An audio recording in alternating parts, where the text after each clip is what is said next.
Hey guys, tonight we drift into one of those quiet corners of history that feels half dream, half reality. When hardened samurai, swords at their hips, also kept shimmering goldfish for meditation. Imagine this: lanterns glowing on still ponds, faint chirps of summer insects, and golden shapes gliding beneath the surface like living jewels. The clash of blades and shouts of battle you expect? None of that here. Instead, you're kneeling by water, breathing slowly, trying not to blink as you watch a flicker of orange vanish into the shadows. You probably wouldn't survive this lifestyle, to be honest. The rigid discipline, the endless ceremonies, the silent nights where even your thoughts feel too loud.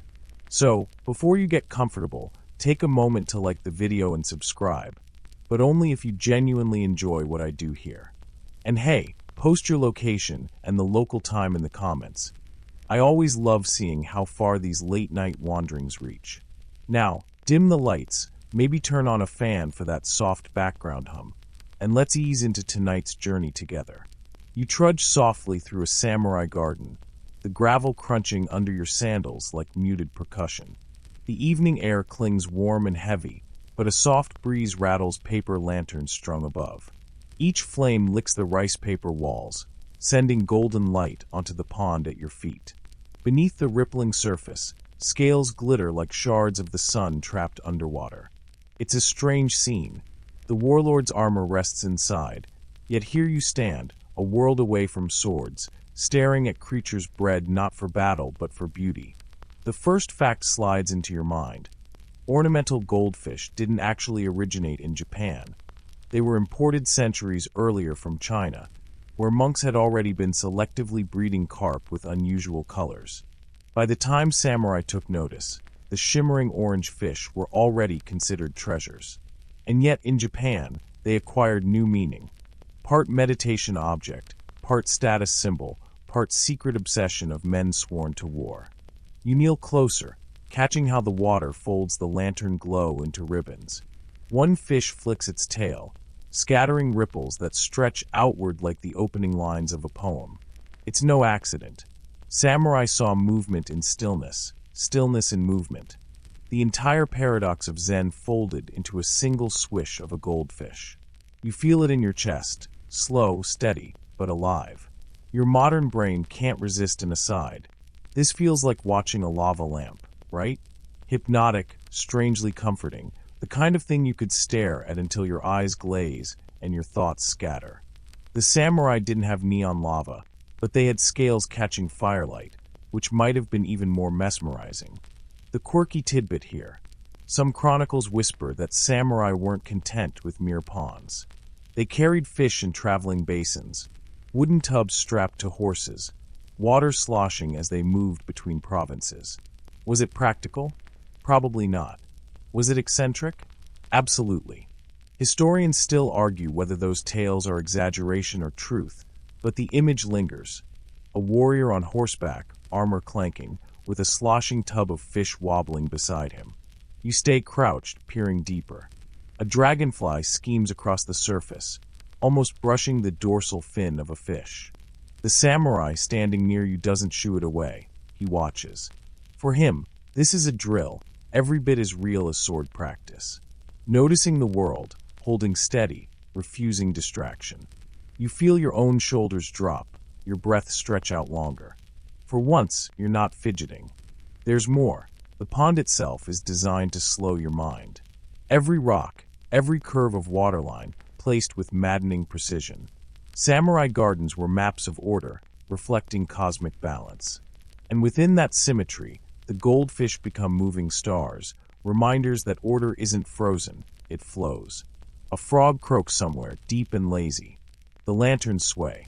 You trace the fish again, and for a flicker, you lose track of yourself, as if your thoughts have melted into the water's rhythm. This, the samurai believed, was training. Not swinging a sword until sweat stings your eyes, but letting your mind soften until silence itself feels sharp. The scene lingers long after you blink. Maybe tonight you'll forget about deadlines, arguments, the glowing rectangle in your hand. Maybe you'll just float alongside the fish, learning patience from something with no words, no agenda, no need to prove itself. Golden scales glint once more, then slip back into shadow, leaving you staring at your own reflection, softer, dimmer, calmer. You follow the lantern light farther, feeling the gravel give beneath your sandals as the air cools, and the story opens outward across water toward China. Picture broad river valleys where carp thrived in slow currents. Plain fish, useful and unassuming, the kind people ate or kept to tidy ponds. At some point, someone notices an unusual orange fry and thinks, "That's beautiful." They keep it. They keep another. Over seasons, what begin as accidental colorations are nudged by human hands into patterns people prize. The mainstream historical fact to tuck into your pocket is simple. Ornamental goldfish were the product of long-term selective breeding begun in China, where breeders noticed and amplified naturally occurring red and gold mutations over generations. You stand with that fact humming behind your thoughts, and imagine an imperial garden where attendants' fairy lacquered bowls and lotus pads float like small islands. Gardeners test color in the diffused morning light, shade pools so the sun does not wash delicate hues flat, and keep careful notes on pairings and outcomes. What looks like whim is actually method. Which parents produce bright vermilion, which diets deep in pigment, which pond shapes encourage that broad veil of a tail.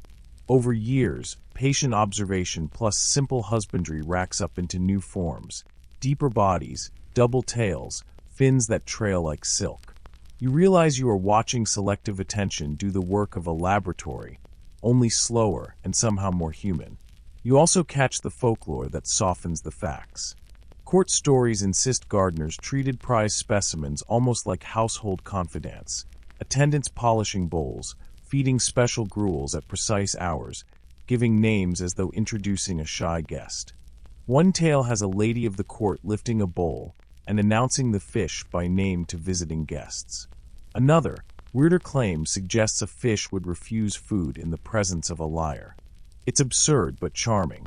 Historians still argue whether such anecdotes are later embellishments, sentimental additions that grew with nostalgia for courtly life, or whether they reflect real attitudes in elite households. Routes across the sea are less theatrical than you might like. Not a single convoy, but many channels. Merchant ships plying the East China Sea, envoys bearing tribute, pilgrim monks exchanging plants and animals between monasteries. Imagine a small wooden crate lined with moss, a bright fry tucked inside. The crate rocked on a merchant's knees as the ship pitched. Monks, in particular, were avid carriers of living things, moving botanical and zoological knowledge between temples and courts. You can almost hear the soft clack of crate lids and the whispered instructions on how to keep a fragile fish alive until it reaches fresh water again. When these fish step into Japanese courtyards, they meet a different aesthetic. The samurai class, shaped by martial training and Zen-inflected restraint, finds a quiet utility in the fish. Of course, samurai admire beauty, but their taste leans toward subtlety. A sudden flash of vermilion threading through shadow, a slow, deliberate fin turn that catches light for an instant. Those tiny gestures read like a practiced poem. Watching a goldfish becomes a kind of mental training. Steady the mind, notice without grasping, let small movements remind you of the discipline you cultivate with a sword. The fish is both ornament and teacher. Not all adoption is official or ceremonious. There are accounts, some plain, some embroidered, of coastal fishermen who now and then haul up an oddly pigmented carp and offer it for sale at a road stall. Picture a samurai on a wet journey stopping to peer into a wooden bowl and deciding that the orange flash is worth an indulgence. Such market exchanges might have seeded early interest among provincial households as much as formal diplomatic gifts.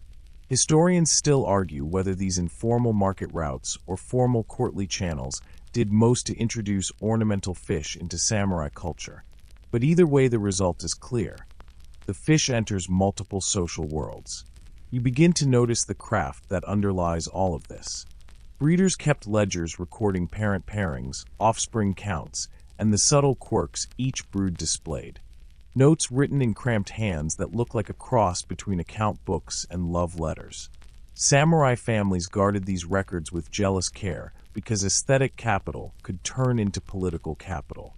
A daimyo who could offer a rare specimen as a gift might smooth a tense negotiation without unsheathing a blade. The fish is, in that sense, a soft weapon, a portable, shimmering symbol of taste and favor. The technology is humble and ingenious. Before refrigeration or glass-fronted tanks, people transported live fish in clay pots wrapped with straw, in moss-lined boxes, in sealed jars with air pockets. Timing was everything. Ship captains planned crossings around calm windows and low tides so delicate fry weren't jostled to death. The logistics read like a catalog of small inventions. Slosh-minimizing crates, damp moss for humidity, staggered shipments to reduce mortality. Those practicalities mattered as much as the poet's praise or the Lord's favor. Modern parallels intrude in a friendly way. You, scrolling at midnight, have probably seen videos of curated aquascapes and breeders cataloging bloodlines like pedigree dog shows. The underlying impulses are identical: status, craft, and the delight in shaping life's variants. The samurai's ledger and the influencer's hashtag are, in different tongues, the same claim. Look how carefully we notice. Look how well we contend. You find yourself stepping inside a valley breeder's shed in imagination. Damp wood, trays clacking softly, the shiver of tiny fry like a sky of shy stars. An elderly breeder taps a ledger and speaks to you in low, practical tones about timing pairings with seasons, about shading tanks to coax color, about the ruthless kindness of culling. The work sounds almost monastic, repetitive, exacting, dedicated. You feel the patience as a physical thing in the room. There are theatrical scenes too. A favorite anecdote tells of a provincial lord who, instead of swords, staged a contest of bowls. Lanterns hung low, participants arrange single specimens in neat rows, and judges confer over the subtlety of movement and the clarity of sheen. The winner gets honor, a lacquer box, and bragging rights, perhaps a polite trade concession. Whether such spectacles were widespread or delightful one-offs is debated, but they point to a truth you already sense. Goldfish became a language for status enacted quietly. And then there is the philosophy folded into this practice. For some samurai, the fish's brief life was a meditation on transience, a glittering body, bright for a short arc, then gone. Watching those small arcs of light and water became a rehearsal in impermanence, an exercise in tenderness towards something that will not endure unchanged. That awareness made the act of keeping goldfish not merely an aesthetic pastime, but a contemplative discipline, an attention to fragility that softens the hand that also grips a sword. You move back along the pebble path, the pond a darker bowl reflecting lantern light and the far stars. The journey from ordinary carp in Chinese rivers to the goldfish of a samurai courtyard has been slow. Trade and taste, craft and secrecy, ritual and simple human stubbornness. In that small, bright arc of a fish's turn you hold centuries. The breeder's ledger, the monk's crate, the fisher's bowl, the daimyo's favor. The idea that people can, by noticing and caring, change the shape of other lives is absurd and beautiful. You smile because it is tender. You tuck that image in your pocket and walk on, the lantern light sliding after you like a bright fin through water. You slip further into the quiet garden, following the crunch of gravel until it softens into moss. A gate creaks on its hinges, and you step through into a smaller courtyard hidden behind thick hedges of camellia. The lanterns burn lower here, the air heavier, as if this part of the compound has been tucked away on purpose. Your eyes adjust, and there it is, a carved stone basin, water held in a perfect oval, its surface trembling with faint rings. Golden shapes slip beneath, breaking the lantern glow into fractured shards. You found the samurai's secret pools, the hidden sanctuaries where warriors sought balance in the shimmer of a tale. Think about it. The stereotype of a samurai is rigid, armored, blade always within reach. And yet, when they withdrew behind their walls, some poured resources into spaces like this. Concealed ponds and courtyards designed not for guests or spectacle, but for quiet. It was here, rather than in the noisy reception halls, that they kept what they considered treasures of stillness. Historical accounts confirm that samurai estates often included private gardens, sometimes with small stone cisterns or hand-dug ponds where ornamental fish swam, just as swords were stored with care and tea sets kept polished. You crouch by the basin and notice how the water is fed. A trickle spills from a bamboo pipe, its rhythm steady, the same drop repeating like a clock with no hands. The goldfish glide through it, unfazed, weaving among strands of pondweed carefully planted. One flicks upward, a brief flash of orange, then disappears under the shadow of a rock. You're pulled into that hypnotic rhythm, the way the fish move just enough to disturb the surface, and then settle back into stillness. Here's a quirky tidbit. Some households supposedly built basins in the shape of their clan crests. Imagine a pond shaped like a chrysanthemum or a maple leaf, with fish circling in patterns dictated by geometry. Were they really built that way? Or are these exaggerated tales from later storytellers? Historians still argue whether ornamental pools served symbolic purposes tied to heraldry, or if that detail was simply a poetic flourish added by nostalgic chroniclers centuries later. Either way, the image of koi, or in this case goldfish, swimming in a clan-shaped pond is deliciously odd. You glance at the stone edges, smoothed by years of touch. A warrior might rest a hand here after a long day of drilling archers, or after riding home caked in dust. Picture it: armor unstrapped, helmet set aside, and the samurai kneeling quietly to watch flickering scales until the strain in his shoulders ebbs. You probably wouldn't last long in his world. Rigid codes, constant readiness, the expectation that your honor is worth more than your heartbeat. But here, maybe for 10 minutes, he lets the sword rest. Your own modern brain can't help but smirk. It's like the medieval equivalent of a stress ball or noise-canceling headphones. Instead of popping bubble wrap, he's tracing the path of a fish around a stone, waiting for his thoughts to settle. The fact that you can see the same impulse echoing across centuries makes the scene feel surprisingly human. The scholarly debate goes deeper. Were these pools strictly for meditation, or were they also subtle displays of wealth? After all, maintaining fish required resources, water systems, attendants, feed. Some argue samurai only used them as status markers, no different from an expensive suit of armor or a rare tea bowl. Others insist the meditative angle was genuine, reinforced by Zen philosophy bleeding into daily habits. The truth, as usual, is slippery, shimmering like scales under lantern light. You lean forward, catching your reflection alongside the fish. Their small mouths open and close, tasting air through water, unbothered by your looming face. They live in this narrow world, bounded by stone, and yet somehow they make it vast enough to contain meaning for an armored warrior. The samurai believed that in these small movements, one flick, one ripple, the universe revealed itself in miniature. Watching them was training the same way sword drills were training. Discipline disguised as beauty. A firefly drifts past your ear, its glow briefly mistaken for another golden tail. The night is quiet except for that bamboo drip and the rustle of leaves. You realize how carefully these spaces were hidden. They weren't built for the public. They were refuges, tucked deep within compounds, accessible only to those who knew the paths. Even today, ruins of samurai estates sometimes reveal ponds or basins concealed in corners, forgotten until excavations uncover them. The stones remain long after the fish are gone, silent testimony to the double life of the warrior. And here's something delightful. Some clans supposedly employed fish keepers, low-ranking retainers whose sole duty was to maintain the ponds and feed the creatures. That job might sound enviable compared to battlefield service, but imagine the pressure. Lose a prized specimen, and you might be stripped of honor, or worse.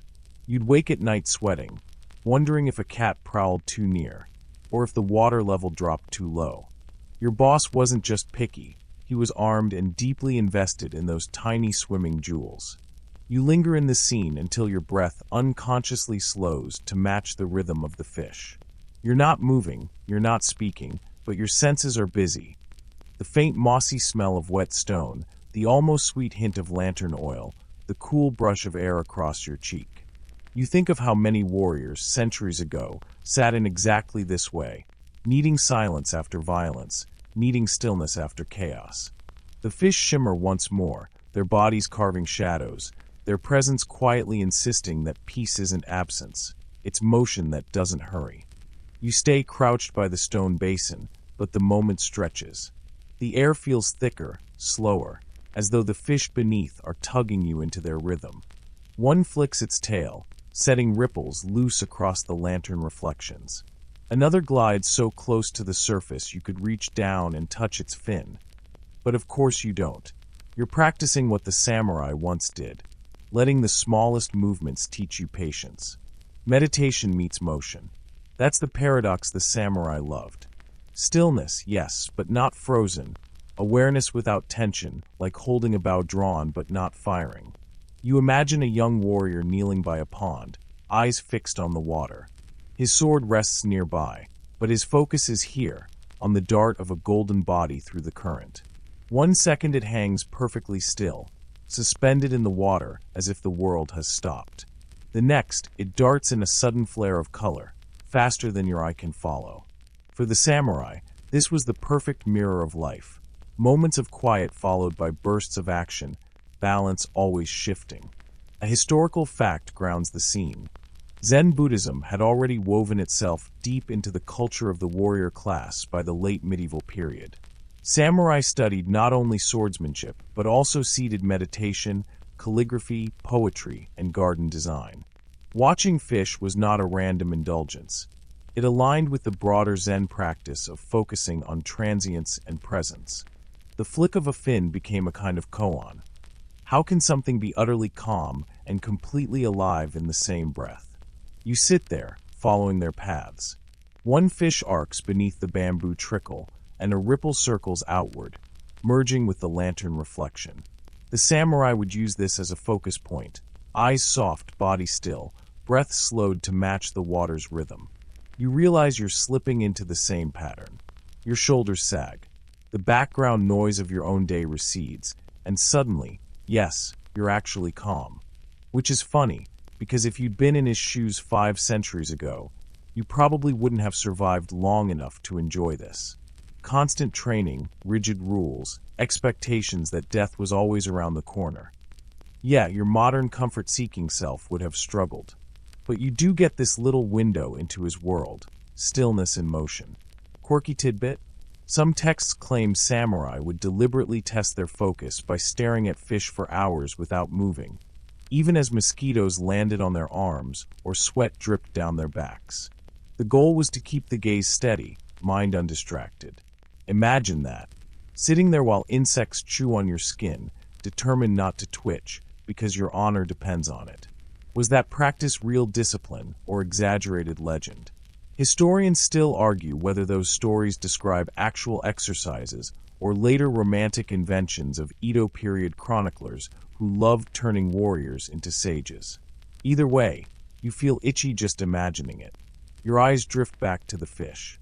Their movements look random, but if you stare long enough, you notice patterns, a preferred arc around the rock, a tendency to gather near the bamboo spout, the way one boulder fish always breaks the surface first at feeding time.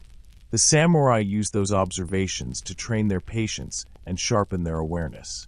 It's not unlike how martial artists practice kata endlessly, refining awareness until it feels instinctual.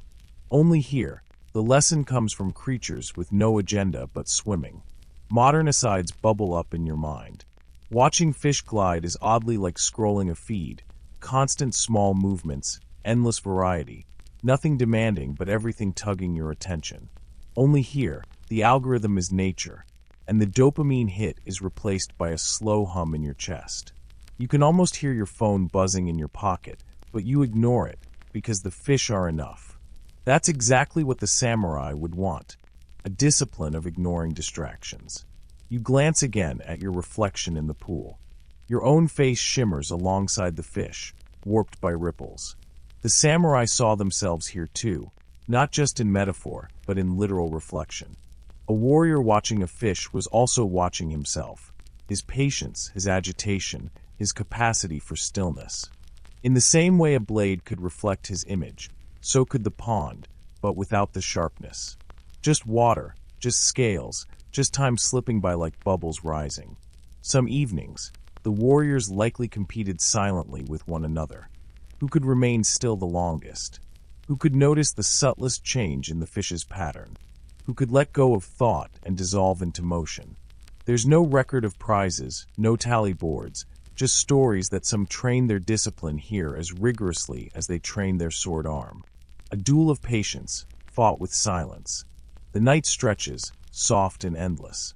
The drip of water is the only clock, the only measure of time. You settle into that rhythm, realizing how it blurs the line between meditation and motion. You're not trying to empty your mind. You're watching, waiting, following every flick and ripple until thought softens into awareness. The samurai understood something here, something you can feel in your own bones as you kneel beside the pond. Peace isn't absence of movement. It's learning to flow with it. You stay by the water, lulled by the rhythm of those tales, until a new thought slides into the scene. Were these creatures really goldfish, or were they koi? The debate is older than you might think, whispered in dusty scrolls and argued over teacups. You imagine two samurai standing on opposite sides of a garden pond, one insisting that koi, majestic, strong, symbolic of perseverance, were the rightful companions of warriors, while the other gestures toward the shimmering orange shapes and insists that goldfish, delicate yet enduring, carried equal weight as teachers of patience. Here's the mainstream fact you can keep in your pocket. Koi and goldfish actually share ancestry, both tracing back to wild carp in China. Koi were developed later in Japan, especially in the 19th century, while ornamental goldfish had already been bred for centuries. So when you picture a medieval samurai kneeling by water, there's genuine scholarly debate about what exactly was swimming under the lantern light. Goldfish were already around, koi were less formalized, and the terminology sometimes blurs in translation. Quirky tidbit? There's a tale of a daimyo who supposedly hosted a viewing contest where he lined up tubs of goldfish on one side of his courtyard and koi on the other, then asked his retainers which fish better embodied the warrior spirit. According to the story, one faction praised the koi for their size, strength, and willingness to swim against currents. The other praised the goldfish for their serenity, their subtle color, and their ability to glide effortlessly without turmoil. The lord, amused, declared both camps correct, and kept both species in his estate. Did that contest really happen? Historians still argue whether it's fact or fable, but you can imagine the scene. Armored men debating about fish like modern fans argue about sports teams. You lean closer to the basin now, watching the fish with the same question tugging your mind. Do you want strength or serenity? Endurance or grace? Koi crash against waterfalls, a symbol of relentless effort. Goldfish drift like dreams, a lesson in subtle focus. Both embody lessons a warrior needs. The samurai might have chosen based on mood. Koi to fire the spirit before a campaign, goldfish to calm the heart after bloodshed. There's also the matter of status. Koi were large and required space, often displayed in grand ponds where lords entertained guests. Goldfish, smaller, could be kept in basins and jars, suitable for intimate courtyards and secret meditation spaces. Owning either became a subtle signal. A guest shown koi might interpret the message: our clan is strong, resilient. A guest shown goldfish might instead read: our clan is refined, contemplative. Imagine wielding fish as a form of coded messaging, flexing status without saying a word. Your modern brain can't help but chuckle. This is basically the medieval equivalent of arguing whether cats or dogs are the superior pet. Picture a samurai, deadly serious, proclaiming that koi prove their clan's resilience while another rolls his eyes and says, yeah, but goldfish are way more chill. It's absurd, but it makes them feel more human, doesn't it? Even warriors in iron armor needed small debates to distract them from heavier matters. The scholarly angle returns. Some researchers believe later chroniclers may have projected koi traditions backward, blending them with goldfish accounts until the two are difficult to separate. Goldfish were undeniably present earlier, but koi became so symbolically charged in later centuries that they sometimes eclipse their cousins in the stories. The truth is slippery, like trying to pin down a fish with your bare hands. A breeze brushes the lanterns, and shadows ripple across the basin. You notice your reflection mingling with the fish, a reminder that the debate isn't just about species, it's about identity. The samurai used these creatures as mirrors for themselves, projecting qualities they admired or wished to cultivate. Whether koi or goldfish, the lesson was always there. Watch carefully, learn, embody. One warrior might kneel and see resilience in koi thrashing upstream. Another might kneel and see serenity in a goldfish's lazy drift. You kneel now and see both, your restless side wanting action, your tired side craving calm. And suddenly the debate isn't academic. It's in your own chest. The water trickles, the night hums with insects, and you realize the samurai didn't need to choose. They kept both, blending lessons of motion and stillness, persistence and peace. Just as a sword could take life or protect it, a pond could teach you both to endure and to let go. That balance, not the argument, was the heart of it all. You're still kneeling at the pond, lantern glow soft on the rippling water, when you realize something else shimmering beneath the surface. It's not just the fish, it's what they represent. Every scale glitters like a coin, a jewel, a badge of honor. For the samurai, these creatures weren't only for meditation. They were status symbols, delicate proof that wealth and refinement swam quietly in the household courtyard. Mainstream historical fact first. By the Edo period, goldfish had become prized luxury items in Japan. Rare colorations, pure white, deep crimson, shimmering calico patterns, were bred carefully and sold at high cost. Families of rank displayed them the way Europeans displayed fine porcelain or silverware. A daimyo might spend a fortune to acquire a rare strain, just to demonstrate that his resources extended far beyond weapons and rice. Quirky tidbit? Some accounts say that samurai women, when visiting other households, would judge a family's refinement by the quality of their goldfish. Forget expensive perfumes. If your pond contained a specimen with a perfectly split tail, you had taste. If your fish swam awkwardly or carried muddy colors, whispers would spread. There's even a half-mythical story of a wedding gift where a groom presented his bride not with jewels, but with a bowl of luminous goldfish, declaring them living ornaments to brighten her new home. Historians still argue whether this gift tradition was widespread or merely a romanticized tale, but the idea survives in folk memory. You lean in, catching the scales flare as a fish arcs beneath the bamboo drip. That shimmer, it's hypnotic, yes, but it's also bragging rights. Owning a rare strain was like driving a flashy car today.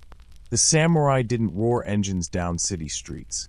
They invited guests into quiet courtyards and let the water do the talking. One flick of a rare golden tail was worth more than 100 words of self-praise. But here's the interesting tension. Goldfish aren't useful. You can't eat them. You can't fight with them. You can't trade them for battle victories. They existed purely for beauty, for pleasure, for the refinement of watching. That, in itself, was a statement. A samurai showing off his goldfish was saying, I have enough resources and peace of mind to care for something utterly impractical.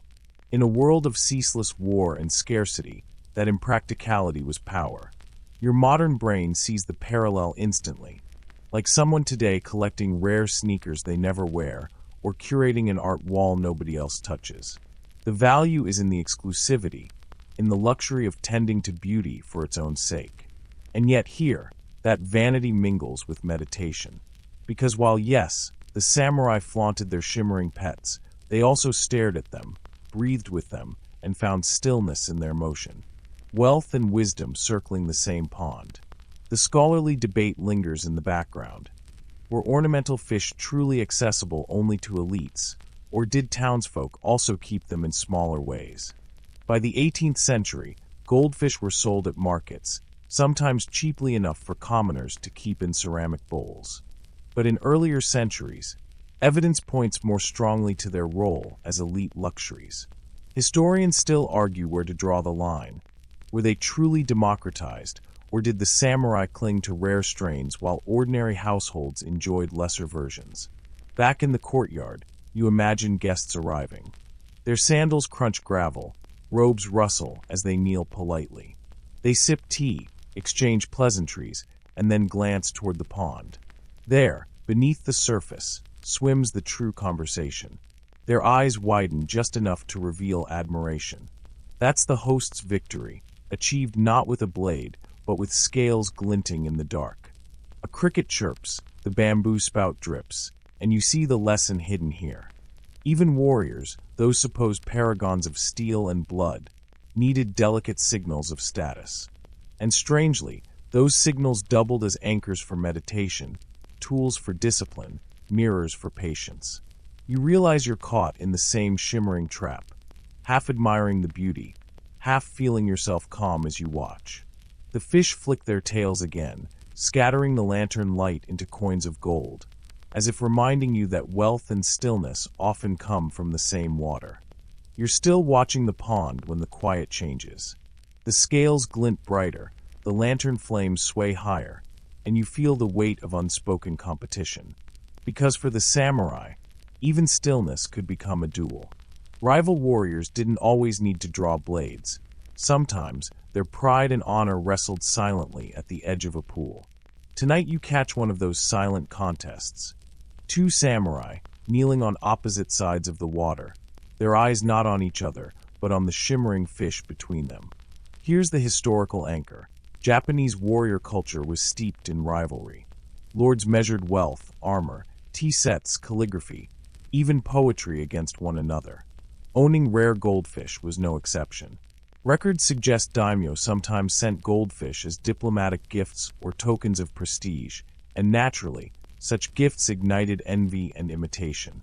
In private estates, lords and retainers compared their pawns like rival collectors flaunting treasures. Now the quirky tidbit. There's a half-legendary tale of a silent contest where two daimyo invited one another to evening viewings. Each man's retainers carried a covered tub into the garden.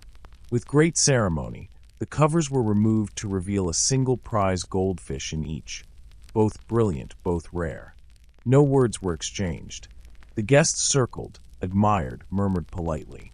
At the end, one lord quietly ordered his fish's basin tipped just enough to reveal its perfectly split tail. The other lord sighed in resignation. He had been outdone by a single flick of a fin. Historians still argue whether this anecdote reflects an actual custom of fish-showing duels, or is an Edo period invention, but it captures the spirit of competitive subtlety perfectly. You lean closer to the water now, imagining those rival glances. The fish themselves are oblivious, circling in their own rhythm, unaware that their beauty is being weaponized. For the samurai, this wasn't childish, it was serious. A lord's prestige could hinge on possessing a creature no other clan could boast. To outsiders, it might sound like pettiness dressed as elegance.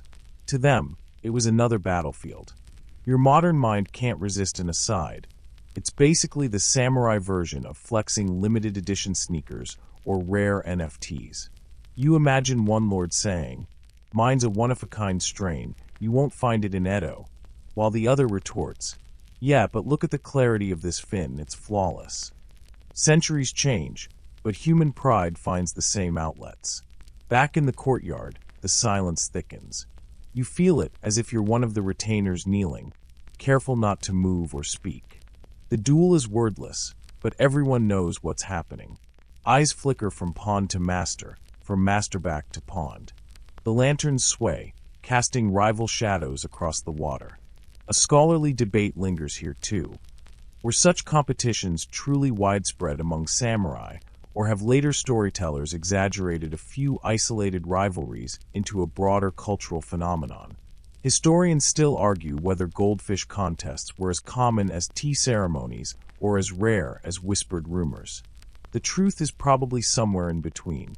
Enough to become legend, rare enough to leave gaps in the record. The fish swirl again, tails flicking light into coins across the stone. One warrior smiles faintly, the other stiffens, but no blades are drawn. You realize you're watching a duel where the only weapon is beauty. For once, nobody bleeds. The victory is measured in awe, in whispers, in the glimmer of scales beneath lantern fire. The night air presses soft against your skin. The bamboo drips steady as ever. The contest ends not with applause, not with declaration, but with a quiet bow. Honor is satisfied. Pride is intact. And in that strange silence, you understand something. Even in rivalry, the samurai sought reflection in water, sought dignity in scales. The fish returned to their endless circles, unbothered, reminding you that competition, too, is only a ripple. It stirs the surface, then fades back into stillness. You settle by the basin and let the bamboo's voice take the lead. The pipe is a simple hollow stalk, split and lashed into place, but every drop that falls from it feels like a punctuation mark. Around you the garden gathers sound. Leaves whisper, a cricket taps its steady beat, and the bamboo adds a clean, unassuming rhythm that slices the night into manageable pieces. The effect is immediate. Your breathing sinks, your shoulders unclench, and your thoughts thin to a single attentive line. For the samurai, that sound is as useful as any bell. Here's a concrete historical fact to anchor the picture. Japanese gardens, particularly those associated with tea ceremony and Zen practice, often incorporated bamboo conduits and spouts, keikai and tsukubai, to direct water into washing basins and ponds. These features were practical, transporting spring water without pumps, but they were also deliberately aesthetic, producing modest sounds and flows that supported meditation and ritual. In samurai households, where gardens were extensions of moral discipline and taste, bamboo plumbing was both tool and tutor.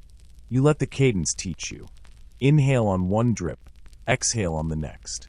The goldfish in the basin react as if in conversation with the bamboo. Tails feather gently where currents meet the stone, and the fish tuck into predictable lanes of movement. The bamboo does more than push water, it carves behavior. A steady flow cools the surface and oxygenates the water, making certain areas more congenial for fry and clearer for display. Those practicalities underlie the poetic part. A disciplined stream produces disciplined attention. And then you hear the stories, the ones that dress this practice in a little superstition. Some gardeners claimed they could tune lengths of bamboo, so the pattern of falling droplets would soothe fish into slower, more graceful motion. The image is pleasing, a craftsman, knife in hand, trimming stalks until the sound matched a desired temperament. Historians still argue whether acoustic tuning was a deliberate horticultural technique or a later romantic projection. But the notion sticks because it feels true to the kind of people who would turn a garden into a practice room. You watch a droplet detach, hang for the smallest moment, then fall. It meets the water with a bright, precise sound and sends concentric ripples out like the widening of a thought. The fish ride those ripples, compressing into efficient arcs and opening again into lazy, elegant curves. To the samurai, this was rehearsal. Attention trained not only by seated meditation but by the subtlest cues, drop, ripple, tail flick, repeated until noticing became a reflex rather than an effort. Practical engineering is never far from ritual. Bamboo sluices were designed to preserve temperature stability and to avoid sudden turbulence that might stress prized specimens. Gardeners used beds of charcoal, pebble filters, and moss-lined boxes where water entered a basin. These reduced sediment and moderated flow. A breeder who wanted consistent coloration in offspring knew water chemistry mattered. The curved elegance of a bamboo pipe is therefore not merely aesthetic, but evidence of quiet technical knowledge about how to move water gently and well. The bamboo's aesthetic role is intentional. It is revealed, not hidden. A single stalk arcing over a tsukubai becomes a compositional line in the garden's visual grammar. Lantern light catches the green of the stalk. The nodes stand like punctuation, and your gaze is invited along that line into the basin. The pipe frames what you should look at and how you should feel while looking. In a samurai world that prized visible signs of cultivation, design and discipline were two expressions of the same skill. Then there are the whispers of craft, fringe stories that read exactly like the sort of thing artisans and patrons would have enjoyed. Some accounts claim craftsmen carved the tips of bamboo, so drops fell in staggered groups, producing a rhythm that could be counted or meditated upon.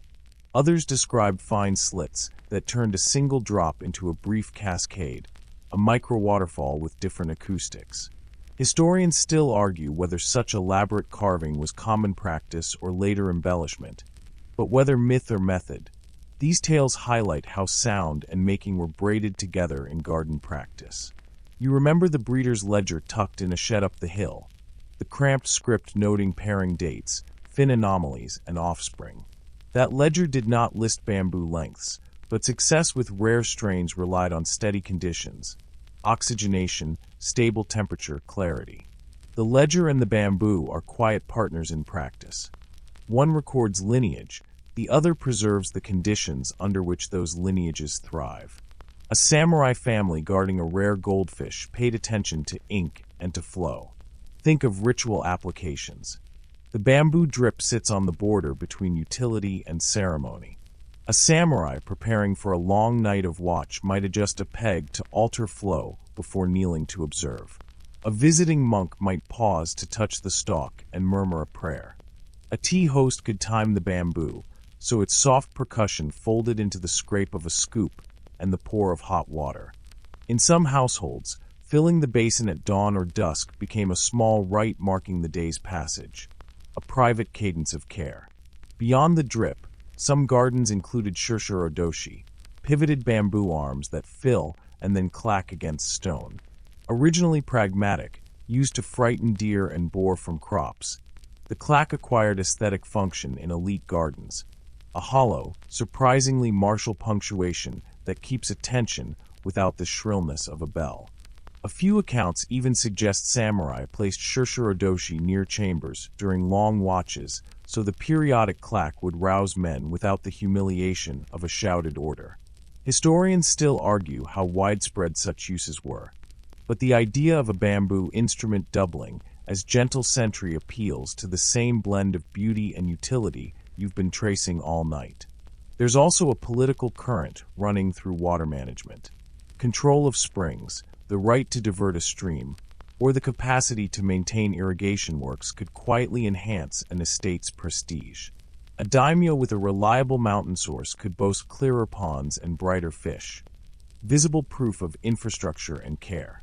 Historians still argue whether water rights regularly translated into political leverage among provincial lords, but reading estates' ledgers and irrigation works makes it plain that water was a form of local capital.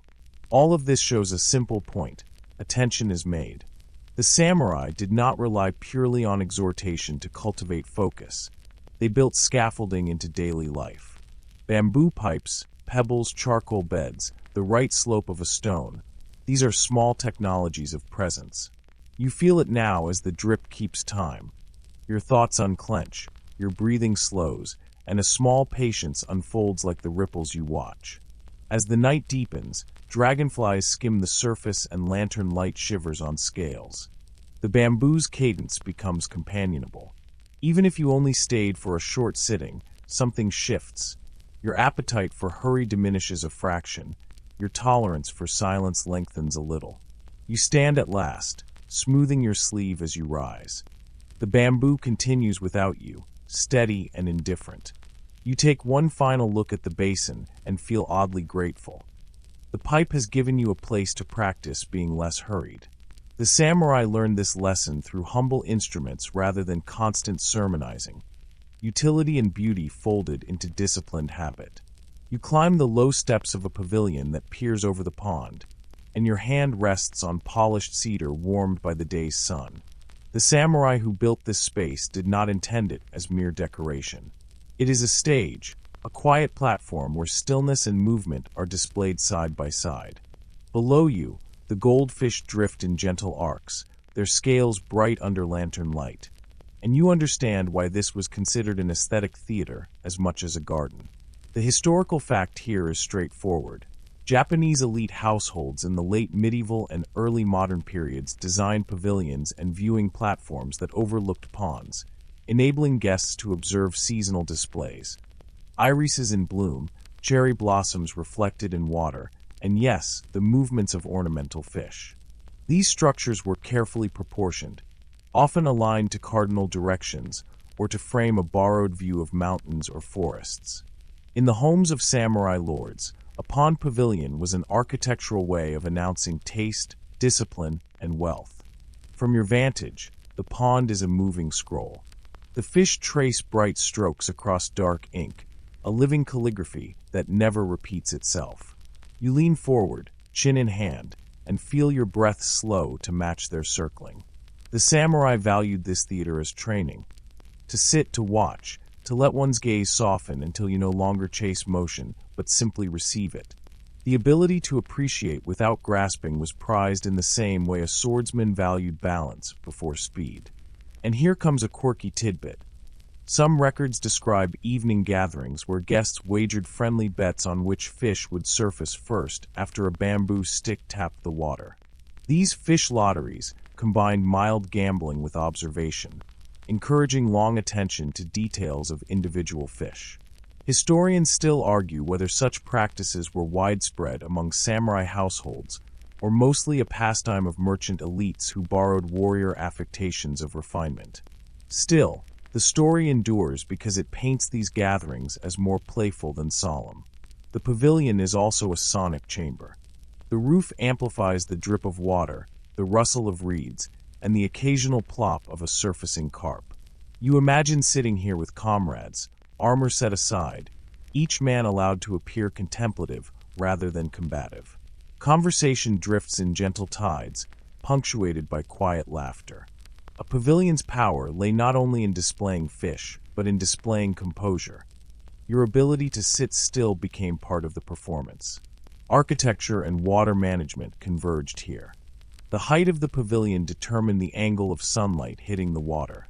Builders calculated eaves lengths, so reflections danced without blinding glare. Steps descending into the pond were placed not for swimming, but for servants to feed fish or adjust lanterns. Everything was designed with purpose, a choreography as precise as a martial drill. You notice how the fish themselves respond. Gold and white bodies cluster near shaded patches, tails sweeping shadows like ink strokes. In bright areas, they scatter, glittering like tossed coins. The pavilion lets you read this behavior as if the pond were a stage, its actors trained but unpredictable. The samurai loved this interplay of control and surprise, the tension between the design of the stage and the improvisation of the performers. One scholar's note, whispered into your memory now, remarks that samurai gardens blurred the line between private meditation and public display. Were these pavilions primarily for inner discipline or for social signaling? Historians still argue whether their true purpose leaned more toward cultivating the self or projecting refinement to guests. You suspect both, as any warrior worth his stipend understood that private habits were never truly private in a political world. You stretch out your legs on the polished wood, feeling the grain under your palm. The pavilion itself participates in your posture. The raised floor cools your feet, the open lattice walls frame the fish below, and the sloping roof softens the air. Sitting here, you feel drawn into a rhythm of looking without reaching, listening without answering. The goldfish glide on, unaware that they are part of an aesthetic economy. But to you, each flick of fin feels like a reminder. Beauty is not always in acquiring, but in attending. A samurai might sit through an entire hour of circling fish without speaking, and in that hour he practiced patience more effectively than in any shouted drill. You close your eyes for a moment, letting the sounds merge, the bamboo drip, the soft plop of a fish, the wind in the roof beams. When you open them again, the pond looks unchanged, yet you feel slower, steadier. That is the trick of the pavilion. It frames not only the pond but your own attention. The samurai understood this and built such spaces as quietly persuasive teachers. You rise at last, stepping back into the night air. Behind you, the pavilion remains, its beams catching starlight.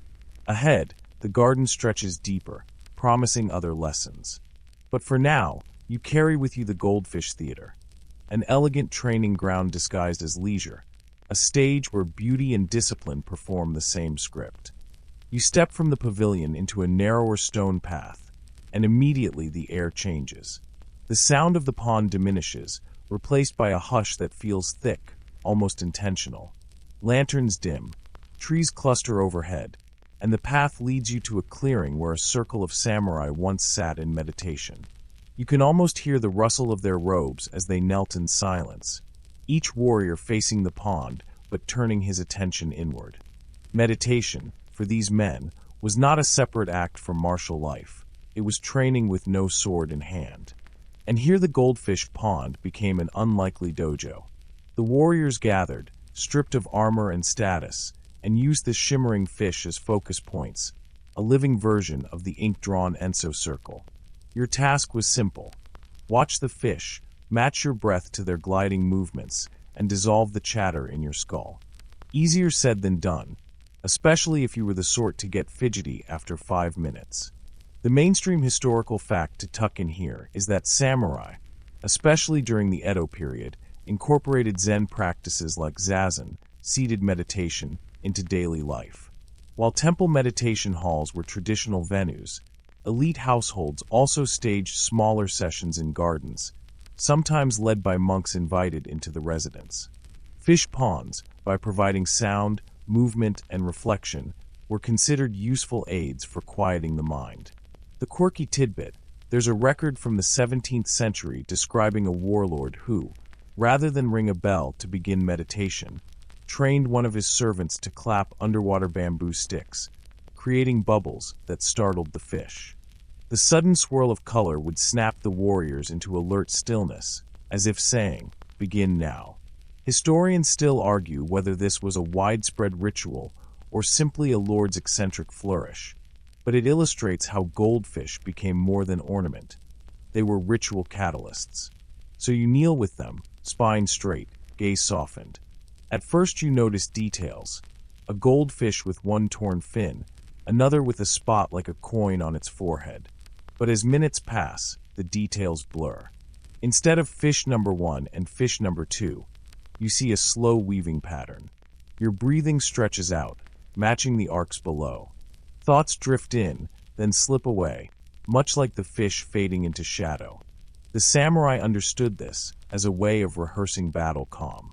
Imagine standing on a field, enemy ranks forming, and your heartbeat threatening to trip into panic. A warrior who had sat for hours watching fish, forcing his body to stay anchored, could summon that same stillness when steel flashed. It was not mysticism so much as muscle training of the nervous system. You peek sideways at your fellow meditators. Their eyes half closed, hands folded loosely, not a single cough. If one shifted too soon, the others would notice, and that shame alone kept you still. Group meditation here was as much about solidarity as serenity. To kneel together, disciplined, proved you were part of a brotherhood that could hold silence as firmly as it held the line in combat. Yet debates echo.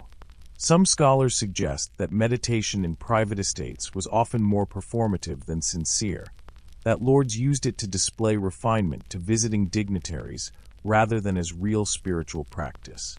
Others argue the opposite, that the fish ponds provided a more authentic, less rigid way to meditate than temple halls. Historians still argue whether these samurai truly achieved Zen insight or simply rehearsed social theater. You, kneeling on the stones, suspect the truth lives somewhere between. Time blurs in this circle. A breeze lifts the lantern flames, goldfish dart, and then stillness returns. The longer you watch, the more the pond reflects your own thoughts. Each ripple seems to echo the pulse in your chest. Each fading swirl mirrors the vanishing of distraction. The fish become less external, more internal, a mirror made of scales and light. Suddenly, a thought crosses your mind. If one fish represents a stray fear, then a school of fish is your whole racing brain. To watch them settle is to watch yourself settle. And that realization, small and almost laughable, makes the silence feel richer. At last, the meditation ends. No bell tolls, no master shouts. It ends simply when all of you realize it has. The group rises in unison, knees stiff but spirits light. and for a moment the garden seems to glow. You feel that curious paradox of meditation, both emptier and fuller than before. The circle disperses, warriors murmuring thanks, and the pond resumes its normal night. Yet you know something has shifted. In this space, goldfish were teachers, the pond a classroom, and silence itself the lesson. You walk away with a quieter step, the rhythm of your breath still matching that of the unseen fish gliding under moonlight. You move down a winding corridor of stepping stones, each one damp with dew, until you reach a section of the garden enclosed by wooden trellises. This is no ordinary corner. It's a library of living water. Here, scrolls were never unrolled, yet knowledge shimmered in every flick of a fin. Samurai believed the pond itself could act as a kind of mirror, a surface upon which strategies, doubts, and dreams could be read like omens. Picture this: a general, hands tucked into his sleeves, leaning forward to watch the way goldfish swam when disturbed by a pebble dropped into the water. Some claimed the fish's scattering predicted whether troops would scatter or hold steady. A bold superstition. Absolutely. But to men raised in a culture where tea ceremony placement, incense smoke, and ink brush strokes all carried symbolic meaning, reading the pond felt as natural as reading a map. The mainstream historical fact is that samurai were deeply influenced by Shinto and Buddhist cosmologies, both of which often framed nature as a living text. Streams, stones, and trees were imbued with meaning. During the Edo period, certain lords even employed garden masters whose job was to interpret environmental signs as guidance for political or martial decisions. A pond filled with ornamental fish became more than decoration. It was a moving oracle. Your quirky tidbit here involves a peculiar practice. Some daimyo reportedly trained their goldfish to respond to hand claps or shadow gestures cast by lanterns. They treated the fish like miniature diviners. If they swam clockwise, the omen was favorable. If counterclockwise, less so. Of course, goldfish just follow the vibrations of sound and light. But try telling that to a warrior about to march into battle. Historians still argue whether this was genuine belief or more of a theatrical way to boost troop morale, a psychological trick disguised as spiritual ritual. You crouch close to the pond's edge, imagining yourself a samurai commander. You drop a leaf onto the water and watch how the fish gather, nudging it, then drifting apart. Does that mean your men will come together in the thick of combat, or scatter like frightened minnows? The thought makes you smile, because deep down you know it's nonsense. Yet as the minutes stretch, you also realize how calming it is to let go of strategy and allow fish to carry your worry for you. The surface of the pond becomes your canvas. A koi flashes gold beneath, reflecting lantern light, and you convince yourself it resembles a drawn sword. Another flickers red and vanishes, like blood seeping into cloth. Your mind begins sketching patterns, weaving stories, connecting dots that aren't really there. And isn't that what humans always do? We turn randomness into narrative, whether it's fish or clouds or the trembling of our own hands. One samurai chronicler once wrote that the act of observing fish before a campaign served as a ritual of surrender, not to enemies, but to uncertainty itself. Watching fish meant admitting you didn't control everything, that tides and seasons and luck all had their say. The fish became scapegoats, or maybe messengers, bearing the weight of choices you couldn't finalize alone. And there's another layer here. The fish didn't only represent omens, they represented focus. To watch them carefully, without blinking, meant practicing attention. In a culture where distraction could mean death, training your gaze on something as slippery as a darting fish was itself a martial exercise. Your eyes tracked, your breath slowed, and suddenly you were no longer drowning in what-ifs. You were simply present. You lean further forward, catching your reflection, mingling with the fish. Your nose, your brow, then ripples distort you until you're half human, half goldfish, shimmering and absurd. That's when you get the sly joke of it all. The samurai weren't just reading the fish. They were reading themselves in the pond, in the mirrored water, in the darting patterns that reflected their own restless minds. Historians still argue whether these pond-gazing rituals had any tangible effect on decisions. Some insist they were quaint distractions, aristocratic indulgences meant to ease stress. Others suggest they genuinely altered the course of battles because a calm leader, whether calm from meditation or superstition, was a leader less likely to panic. Either way, the goldfish served their purpose. As you sit back on your heels, you realize you've fallen into the same trap, spinning narratives from fish movements, weaving omens where none exist. But in that weaving, your breathing slowed, your shoulders dropped, your mind softened. Maybe the point was never whether the fish told the truth. Maybe the point was that watching them gave you the space to discover your own truth. And as you rise to leave this water library, you feel lighter. The trellis frames the night sky, the lanterns glow low, and behind you the pond resumes its gentle oracle business. Fish circling, shimmering, whispering stories to whoever lingers long enough to listen. You step deeper into the estate, where the scent of tatame mats mingles with the sharper tang of ink. Here, the samurai doesn't hold a sword or a bow but a brush, poised above parchment. The room is lit by a single lantern, its flame trembling as though nervous about intruding. On the paper, a warrior sketches not strategies for battle, but the outlines of a goldfish, arches of the tail, delicate fins like falling silk, eyes round as coins. For centuries, samurai were expected to cultivate both martial and artistic disciplines. Calligraphy, painting, and poetry weren't optional extras, but essential practices to balance the brutality of war with refinement of spirit. The mainstream historical fact here is clear. By the Edo period, samurai were producing ink paintings of landscapes, birds, and yes, fish, often influenced by Zen monks who saw art as meditation.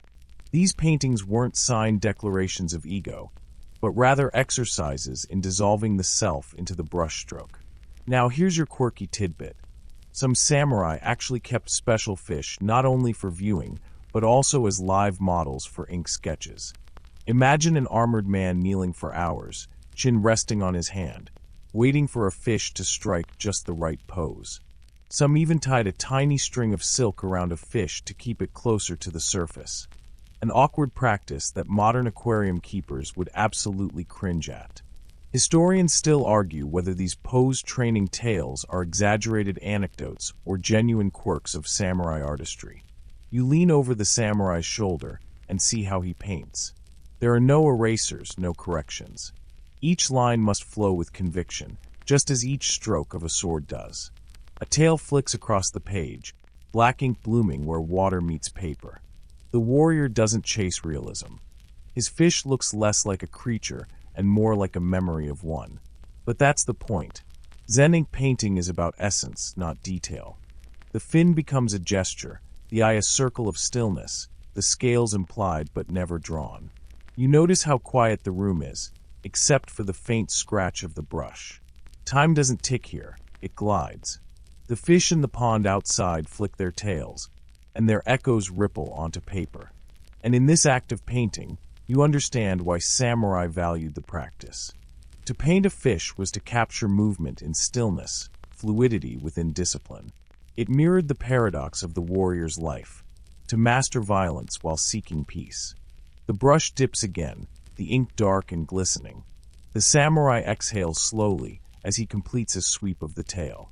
He is practicing not only art but breath control, matching inhale and exhale with stroke. You try it yourself, imagining the brush in your hand, and find that your own breathing slows. A little shiver runs through you as you realize that a single line, executed with care, can be as soothing as an entire pond full of darting fish. But don't get too romantic. The samurai wasn't immune to vanity. Some, once their sketches dried, would proudly display them to guests, pointing out how the fish seemed to leap off the paper. And while many samurai practiced humility, others used their fish art as a kind of calling card, proof that they could embody both ferocity and refinement. It's like today's executives bragging about their meditation apps. Different props, same flex. Historians still argue whether these paintings were personal exercises in mindfulness or status symbols to impress rivals. Perhaps they were both. Maybe the ink fish became conversation starters at banquets, the way you might show someone your vacation photos. Only instead of "Here's me in Paris," it was "Here's the carp I painted while contemplating mortality." A bit heavy, but that's samurai for you. You tilt your head at the finished work. It looks simple, even childlike. But simplicity is deceptive. Behind every loose curve is years of training, hours of pond watching, nights of brush practice until wrist and breath worked as one. That's the beauty of it. Something so light on paper carries the weight of discipline.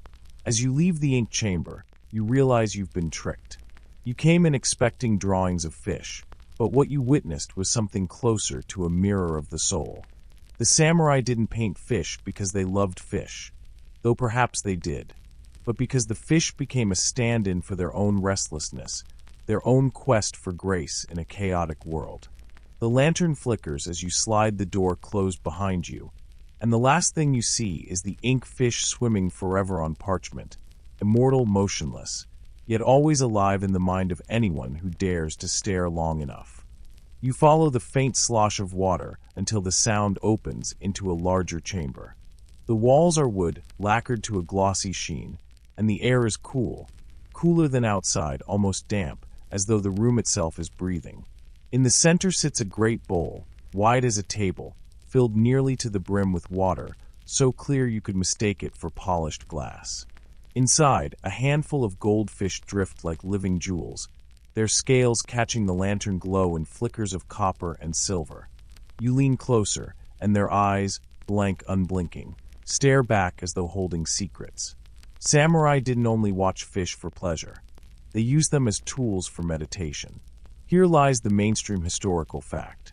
By the 17th century, samurai culture had absorbed not just martial training and Confucian codes of duty, but also Zen meditation practices. Some warriors deliberately kept water basins with fish indoors to serve as moving focal points for mindfulness. Instead of staring at a candle flame or chanting sutras, they would study the unhurried sway of a fish's fins, letting their own heartbeats fall into rhythm with the ripples. And here's your quirky tidbit. Certain manuals of inner training recommended counting not breaths, but the arcs of a fish's tail. Imagine sitting in seiza position for an hour, whispering numbers as a goldfish wriggled across the bowl. Miss a flick? Start again. It's like the ancient version of trying to meditate with a distraction app, one that's alive and occasionally poops in the water. Still, for those samurai with patience, the practice became a sort of moving koan. The fish swims, the water shifts, and you sit, trying to keep your own thoughts from darting off like startled minnows.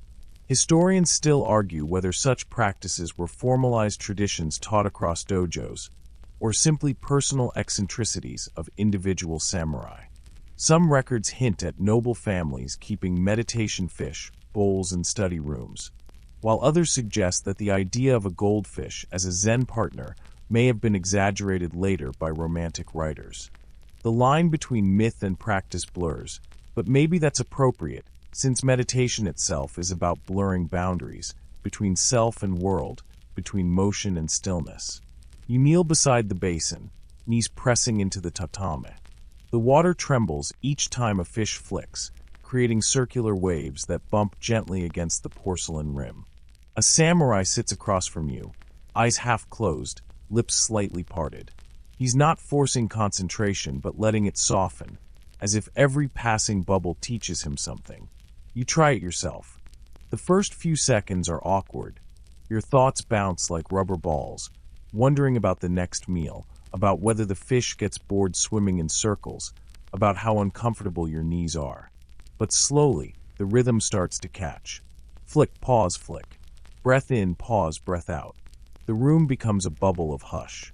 Outside, cicadas buzz like a broken speaker, but inside, all you hear is water shifting. The lantern's flame bends and trembles, as though it too is breathing along with you. It's weird, but you can almost feel your pulse syncing with the fish. Of course, not every samurai was a saint of patience. Some complained that the fish were too distracting, darting away whenever someone sneezed, or clustering in corners instead of gliding like good meditation props. A frustrated warrior once supposedly muttered, "These fish mock me more than my enemies." Maybe you've been there, trying to meditate with a phone buzzing beside you. Even samurai weren't immune to wanting to fling the bowl out the window when focus failed. And yet, the paradox is what made it powerful. The fish were reminders that the world won't stop twitching just because you want it to. Your job wasn't to erase the motion, but to flow with it, to accept unpredictability without tightening your jaw. In that sense, the goldfish were perfect teachers, slippery, restless, utterly indifferent to human frustration. Your mind drifts back to earlier when you watched the samurai paint ink strokes of fish. Those images were still, captured, symbols of essence. Here, though, the fish are unscripted, improv dancers of the water, teaching you something a brush cannot: impermanence. The samurai across from you exhales deeply, and for a moment, you think he might be asleep with his eyes open. But no, he's awake, and very much inside the rhythm of tails and ripples. The longer you watch, the stranger it feels. The fish aren't just fish. They're clocks, they're metronomes, they're tiny Zen masters wrapped in shimmering scales. One circles back, and you catch its eye again. It blinks, or rather, doesn't, because fish don't have eyelids. The gaze feels eternal, as if it's daring you to keep staring until your own thoughts dissolve. Your eyelids grow heavier, not out of boredom, but out of surrender. You realize this is the genius of the practice. It's not about the fish at all. It's about letting something outside yourself tug your busy brain into slower waters. As you rise from your kneeling spot, you catch one last glimpse of the basin. The fish glide without fanfare, their entire lives unfolding inside porcelain walls, yet somehow they hold a power over restless human minds. A samurai once wrote, "The fish teaches patience better than the master's stick." You feel that line settling into you like a stone at the bottom of the pond. You wander further along the corridor, and the air changes again. It smells faintly of pine resin and damp moss, as though someone dragged a piece of the mountain forest indoors. The sliding screen opens into a courtyard, and you pause. Here, the goldfish are not in bowls, but in a shallow rectangular pond, carefully framed by stepping stones and bonsai pines. The surface glitters with sunlight, and the fish trace lazy figure eights beneath the floating lotus leaves. You almost forget you're in a samurai residence. It feels more like stepping into a dream that remembers the forest. Samurai often design their gardens not just for beauty, but for focus. The mainstream historical fact is that Japanese courtyard gardens in the Edo period deliberately balanced rock, water, and living things to serve as spaces of contemplation. A goldfish pond was not a frivolous decoration. It was a miniature cosmos. The fish became moving stars, their bodies reflecting the shifting heavens, while the stones stood for mountains and permanence. In the samurai worldview, even a few square feet of water could echo the wider universe. And here's your quirky tidbit. Some households believed goldfish ponds could act as sound traps. Their bubbling water and rippling surfaces confused eavesdroppers and softened voices, creating a kind of medieval noise-canceling device. Imagine your samurai ancestor gossiping with a retainer while goldfish splashed around, the fish literally working as security staff against prying ears. You never thought of goldfish as little spies, did you? Historians still argue whether ponds inside samurai homes were primarily practical cooling features or ritualized meditation tools. Some records emphasize their architectural function, noting how a pond's evaporation lowered indoor temperatures in summer.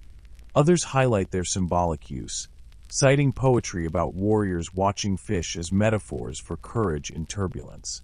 Maybe the truth was both. A samurai could beat the heat and find enlightenment in the same shimmering surface. You crouch beside the pond. The stones are cool under your palm, and a goldfish brushes close enough that you feel the faintest ripple against your wrist. One samurai sits nearby, armor stacked neatly beside him, sword resting across his knees. His helmet plume glitters in the sun, but his gaze is down, not outward. He is studying the fish as if preparing for battle, though the battle seems to be with his own thoughts. You imagine him repeating a silent mantra. Flow as they flow, move as they move. You lean in, mimicking him, and the ripples distort your reflection. Your face bends into waves, fractured by fins slicing the water. It's a reminder that identity itself is unstable, bending under every disturbance. No wonder samurai liked this practice. It drilled them in letting go of fixed ego, the way warriors had to dissolve their fear before charging onto the field. The longer you watch, the more the fish seem to pattern themselves. They weave around each other like dancers who've rehearsed, though you know it's random. Your mind craves symmetry, so it paints order over chaos. The samurai knew this, too. The trick wasn't to impose meaning, but to notice how easily the mind invented it. A goldfish turning left became a lesson on fate. Two fish circling one stone became a metaphor for loyalty. You chuckle. Fish had no idea they were teaching philosophy, but humans couldn't help assigning roles. A breeze passes, and the pond surface shivers. Lantern shadows tremble, trees sway, and yet the fish glide unbothered. Their silence is absolute, their mouths opening and closing like tiny monks chanting underwater sutras. You can almost hear them if you let the imagination stretch. A muffled chorus, ancient and slow. It's then you notice a small wooden ladle beside the pond. The samurai takes it, dips water, and pours gently over the stone. The sound, soft trickle, like rain tapping on bamboo, mingles with the movements of fish. You realize this is not just a viewing ritual, but a sonic one. Watching, listening, and breathing all at once. A goldfish pond wasn't simply art. It was a full-body meditation chamber disguised as a garden ornament. The samurai beside you eventually rises, ties his armor back on, and leaves. He doesn't bow to the fish, but you sense gratitude in the way his hand brushes the rim of the pond. You stay a moment longer, your reflection wobbling between scales and sky. The fish do not care, but somehow they've given you calm. As you leave the courtyard, the sound of the pond lingers in your ears like a whispered reminder. You can't decide if the fish were teaching patience, mocking distraction, or simply being themselves. Maybe that's the whole point. You step back inside, and the air cools as the wooden doors slide shut behind you. The echo of the pond follows for a few steps, then fades into the muffled hush of the corridor. Ahead, the hall opens into a low-lit chamber, the kind that feels heavy with ceremony. Paper lanterns glow amber against lacquered beams, and an incense curl snakes lazily upward, filling the space with the smell of sandalwood. You pause at the threshold because this room hums with a different kind of weight. It is less garden, more shrine. On a raised dais sits a samurai in formal robes. His armor rests on a stand nearby, polished until it throws back the lantern light in jagged reflections. Between him and you is not a sword, nor a scroll, but a wide, shallow bowl filled with water. Inside, goldfish loop and dart, their scales catching the light like fragments of molten sun. It feels like you're intruding on a ritual, though the samurai's eyes remain closed, his breathing slow, his hands folded loosely in his lap. Here's the mainstream historical fact anchoring this moment. In many samurai households, bowls of water or ponds were incorporated into Shinto and Zen practices, standing as symbols of purification and clarity. To gaze upon a still bowl was to clear the mind. To watch fish was to see motion within stillness. It sounds simple, but to a warrior constantly on edge, that simplicity was medicine. And the quirky tidbit? Some Edo period manuals describe warriors being advised to whisper their fears into the water before a duel, literally exhaling anxieties into a fishbowl, letting the ripples swallow their worries. Whether it worked or not, you can imagine the poor fish blinking up through bubbles of whispered dread, unaware they were now swimming with someone's battle jitters. A kind of pre-battle therapy goldfish, unpaid and uncredited. Historians still argue whether these rituals were primarily religious or psychological. Were they genuinely offerings to deities, with fish as living intermediaries? Or were they early mindfulness techniques, disguised in ritual so that a hardened warrior wouldn't feel silly about meditating? The written records don't settle it. What they do show is that samurai poured serious attention into tiny details like ripples in a bowl. And maybe that ambiguity is the real answer. Religion and psychology were braided together like strands of a rope, impossible to separate cleanly. The samurai in front of you eventually opens his eyes. They are steady, sharp, but softened by what he sees. He dips one calloused finger into the bowl and traces a circle, creating ripples that bend the lantern's reflection into ribbons of gold. The fish scatter for a moment, then regroup, as if his gesture had choreographed them. You can almost hear his thoughts. A sword strike creates ripples, too. A decision spreads beyond its edge. You realize this chamber isn't just about staring at fish. It's about training perception. The samurai watches how fish respond to disruption, how quickly they return to calm. Maybe he's practicing his own recovery from chaos, testing whether he can ripple and then settle again. Watching him, you feel a tug of recognition. Your own mind, distracted by glowing screens and buzzing notifications, could probably use this exercise too.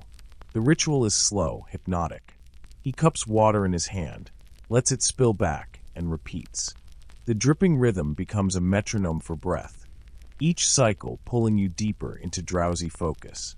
You half expect him to chant, but silence is his mantra. Only the fish move, their tails flicking tiny golden sparks across the surface. Then, something curious. At the edge of the bowl lies a slip of folded paper, weighted with a pebble. You catch a glimpse of brushstrokes, ink characters smeared slightly by dampness. It's a poem. The samurai has written his thoughts and placed them beside the fish, as if feeding them words. Maybe he believes the fish are witnesses, holding his unspoken prayers in their silent swim. It's a gentle, almost childlike gesture, tucked inside the armor of a man who could cut through bamboo in a single stroke. You lean back against the wall, watching, breathing. The longer you stay, the more the scene dissolves into pure sensation. Gold scales glimmering, incense smoke curling, water lapping softly against porcelain. It feels less like history, more like dream, except it's anchored by the knowledge that samurai really did sit with fish, really did fold meditation into moments this intimate. The samurai finally bows his head slightly toward the bowl, rises and moves away, robes whispering against the floor. You remain behind, staring at the fish in his absence. Their motions have no urgency, no direction, yet they calm you more than any sermon ever could. When you leave the chamber, the incense follows faintly, sticking to your hair and sleeves. You can't shake the sensation that you've just witnessed something deeply private. An ancient version of someone scrolling through calming videos before bed, except his screen was a goldfish bowl and his feed was eternal. The corridor leads you onward, and soon you find yourself in another chamber, one with walls lined not by scrolls or weapons, but by shelves of ceramic jars. The jars are capped with wooden lids, each labeled with brushstrokes that have blurred over time.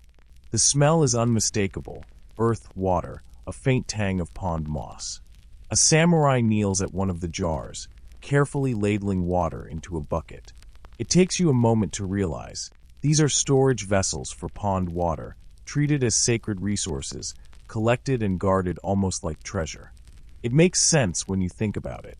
Samurai gardens didn't exist on whimsy alone. Goldfish required clean, cool water, and ponds weren't always reliable year-round. So households stored reserve supplies, drawing them out during droughts or when the garden's balance tipped. Maintaining water wasn't just housekeeping. It was part of the samurai's duty to balance the unseen. And here's the mainstream historical fact. In Edo, Japan, water itself was legally regulated, with elaborate rites and disputes recorded about streams, canals, and reservoirs.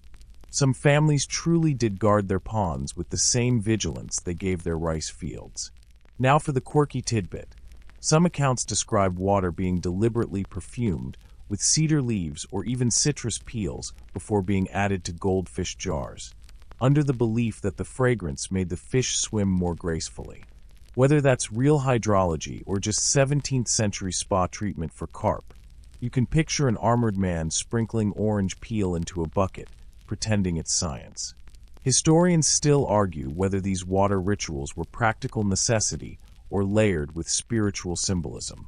Was stored pond water just a backup plan for keeping fish alive, or did it represent a household's purity, a literal jar of calmness held in reserve? The truth blurs in the jars themselves. clay and would preserve not only liquid but also memory, heavy and cool to the touch. The samurai before you tilts the bucket into a wide basin. Goldfish from another bowl are netted gently with silk scoops, transferred into the refreshed water. The transfer is precise, almost surgical. You notice how careful his movements are. One wrong angle, and a fish might thrash or even suffocate. He whispers under his breath, words too soft to catch, but the tone is unmistakably tender. Imagine that, a warrior who spent his life perfecting how to slice an opponent in half, now practicing patience to keep a delicate creature alive. You crouch closer, watching scales shimmer as they adjust to the new basin. The fish pause at first, disoriented, then begin to explore their new home. The water is clearer, cooler, and you swear their movements become more elegant almost immediately.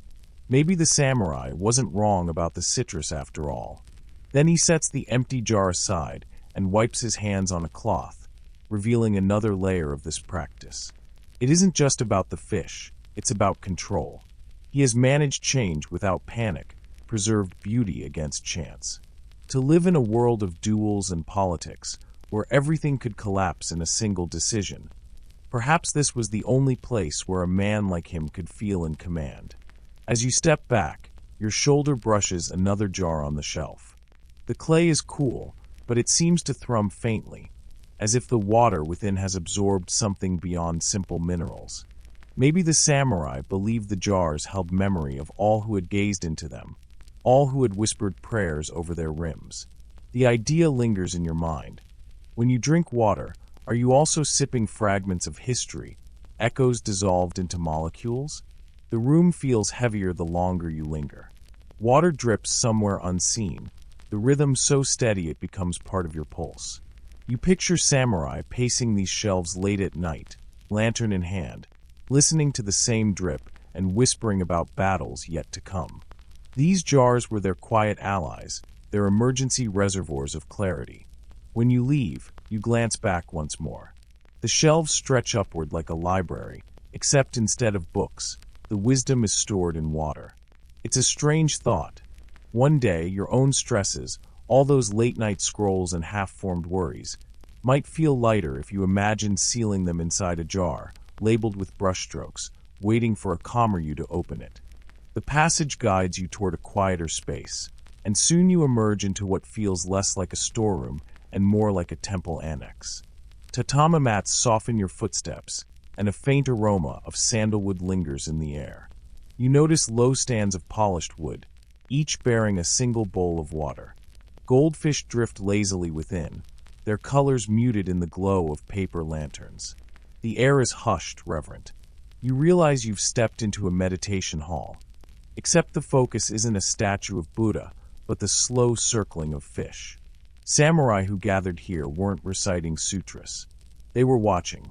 Hour after hour, men who once clashed with spears and katanas now knelt cross-legged, their gaze softened, tracing the flick of fins and ripples on the surface.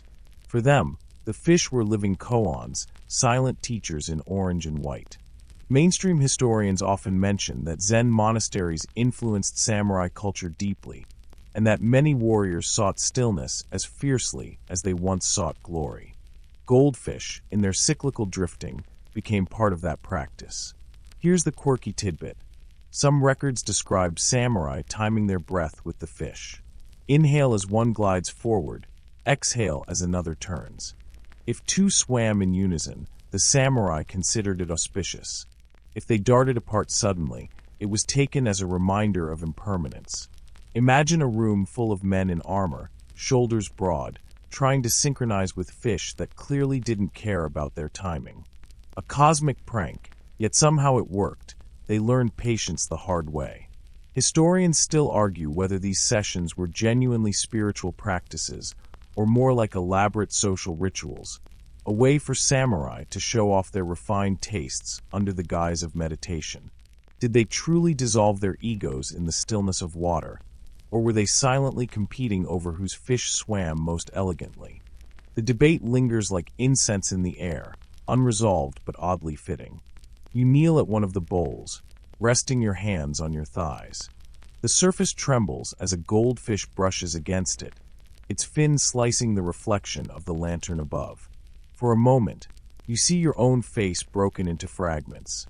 The fish becomes a painter, rearranging you with each stroke of its tail.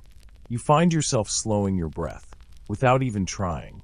Around you, whispers hum, chants perhaps, or simply men counting their heartbeats. The lantern light flickers, and shadows of fish dance across the tatami, forming patterns like constellations in a private sky. You realize this room is less about the fish and more about surrender. If you can't control a creature so small, what business do you have thinking you can control battles, politics, or fate? The samurai knew this. They leaned into the humility of it.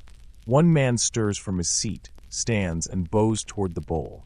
His expression is serene, though you notice the calluses on his sword hand. He's just finished an hour of stillness that may have felt harder to him than combat. You wonder, would you last as long, sitting in silence with only a goldfish to guide you? Probably not, but the attempt already changes something inside you. The air in the hall thickens with quiet resolve.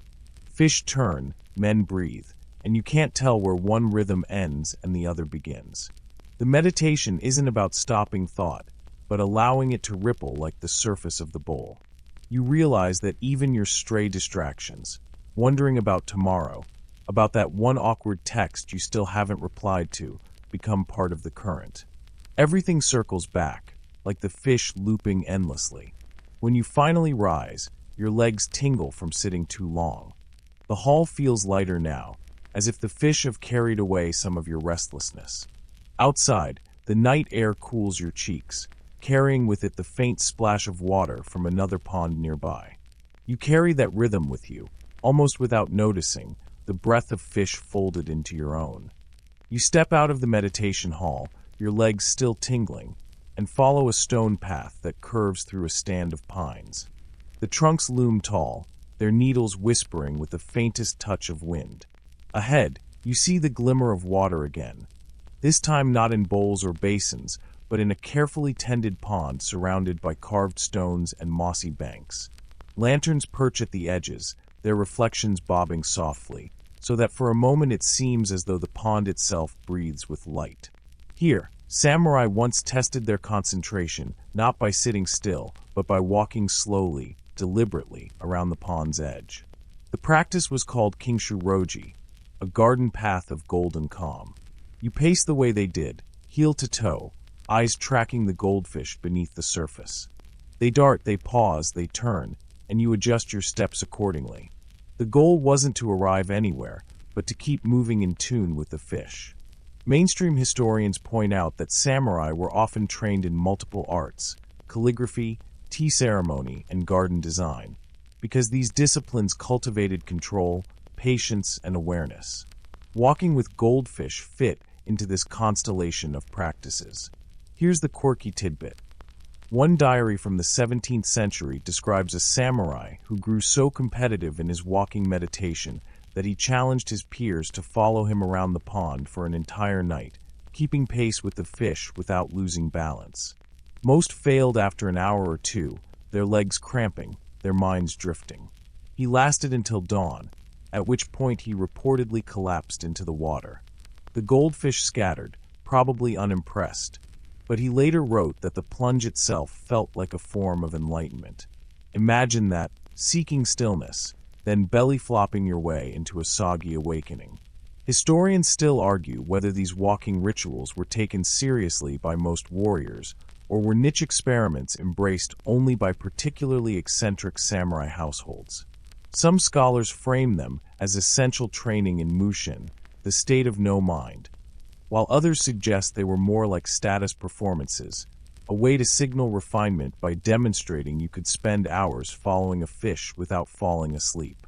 You can picture both being true, depending on the household, depending on the ego.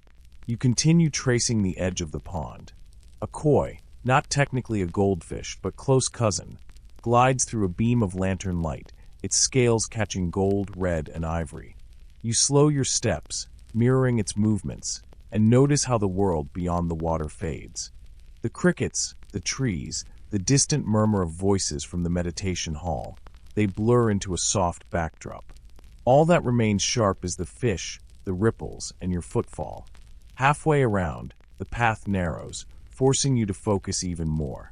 A misstep here would land you knee-deep in the pond, and while you'd probably survive, the goldfish might not appreciate your splashy entrance.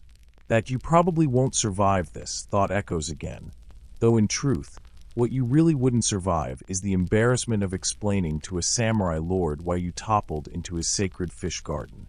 You pause at a stone lantern, resting your hand against its cool surface. In the water below, two goldfish cross paths, their movements weaving into a temporary X. For a breath, you think of how samurai lives crossed in battlefields, clashing, intersecting, sometimes vanishing just as quickly. The fish keep circling, oblivious to the symbolism you're projecting, but you know the samurai would have seen it too. That was the beauty. Every flick of a fin could become a lesson, every swirl of water a parable about impermanence, fate, or pride. Continuing on, you find a small wooden bridge arching across the pond. The boards creak softly under your weight, and you look down at the fish from above. From this vantage, the ripples look like ink spreading across parchment, as if the fish are writing calligraphy with their tails. You imagine a samurai poet standing here centuries ago, scribbling a haiku. Gold beneath water, circling without destination. The night never ends. Did he actually write it? Probably not. But someone must have thought something like it, gazing down at the same rippling circles. The bridge, the pond, the fish, they all invite you to step out of yourself, even for just a few moments. When you finally complete the circuit, you realize your breathing has steadied again.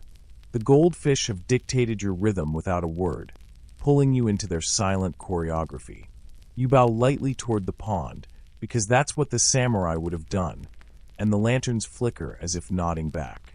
The fish dart into shadow, leaving the surface glassy once more, a mirror to hold the quiet you've gathered.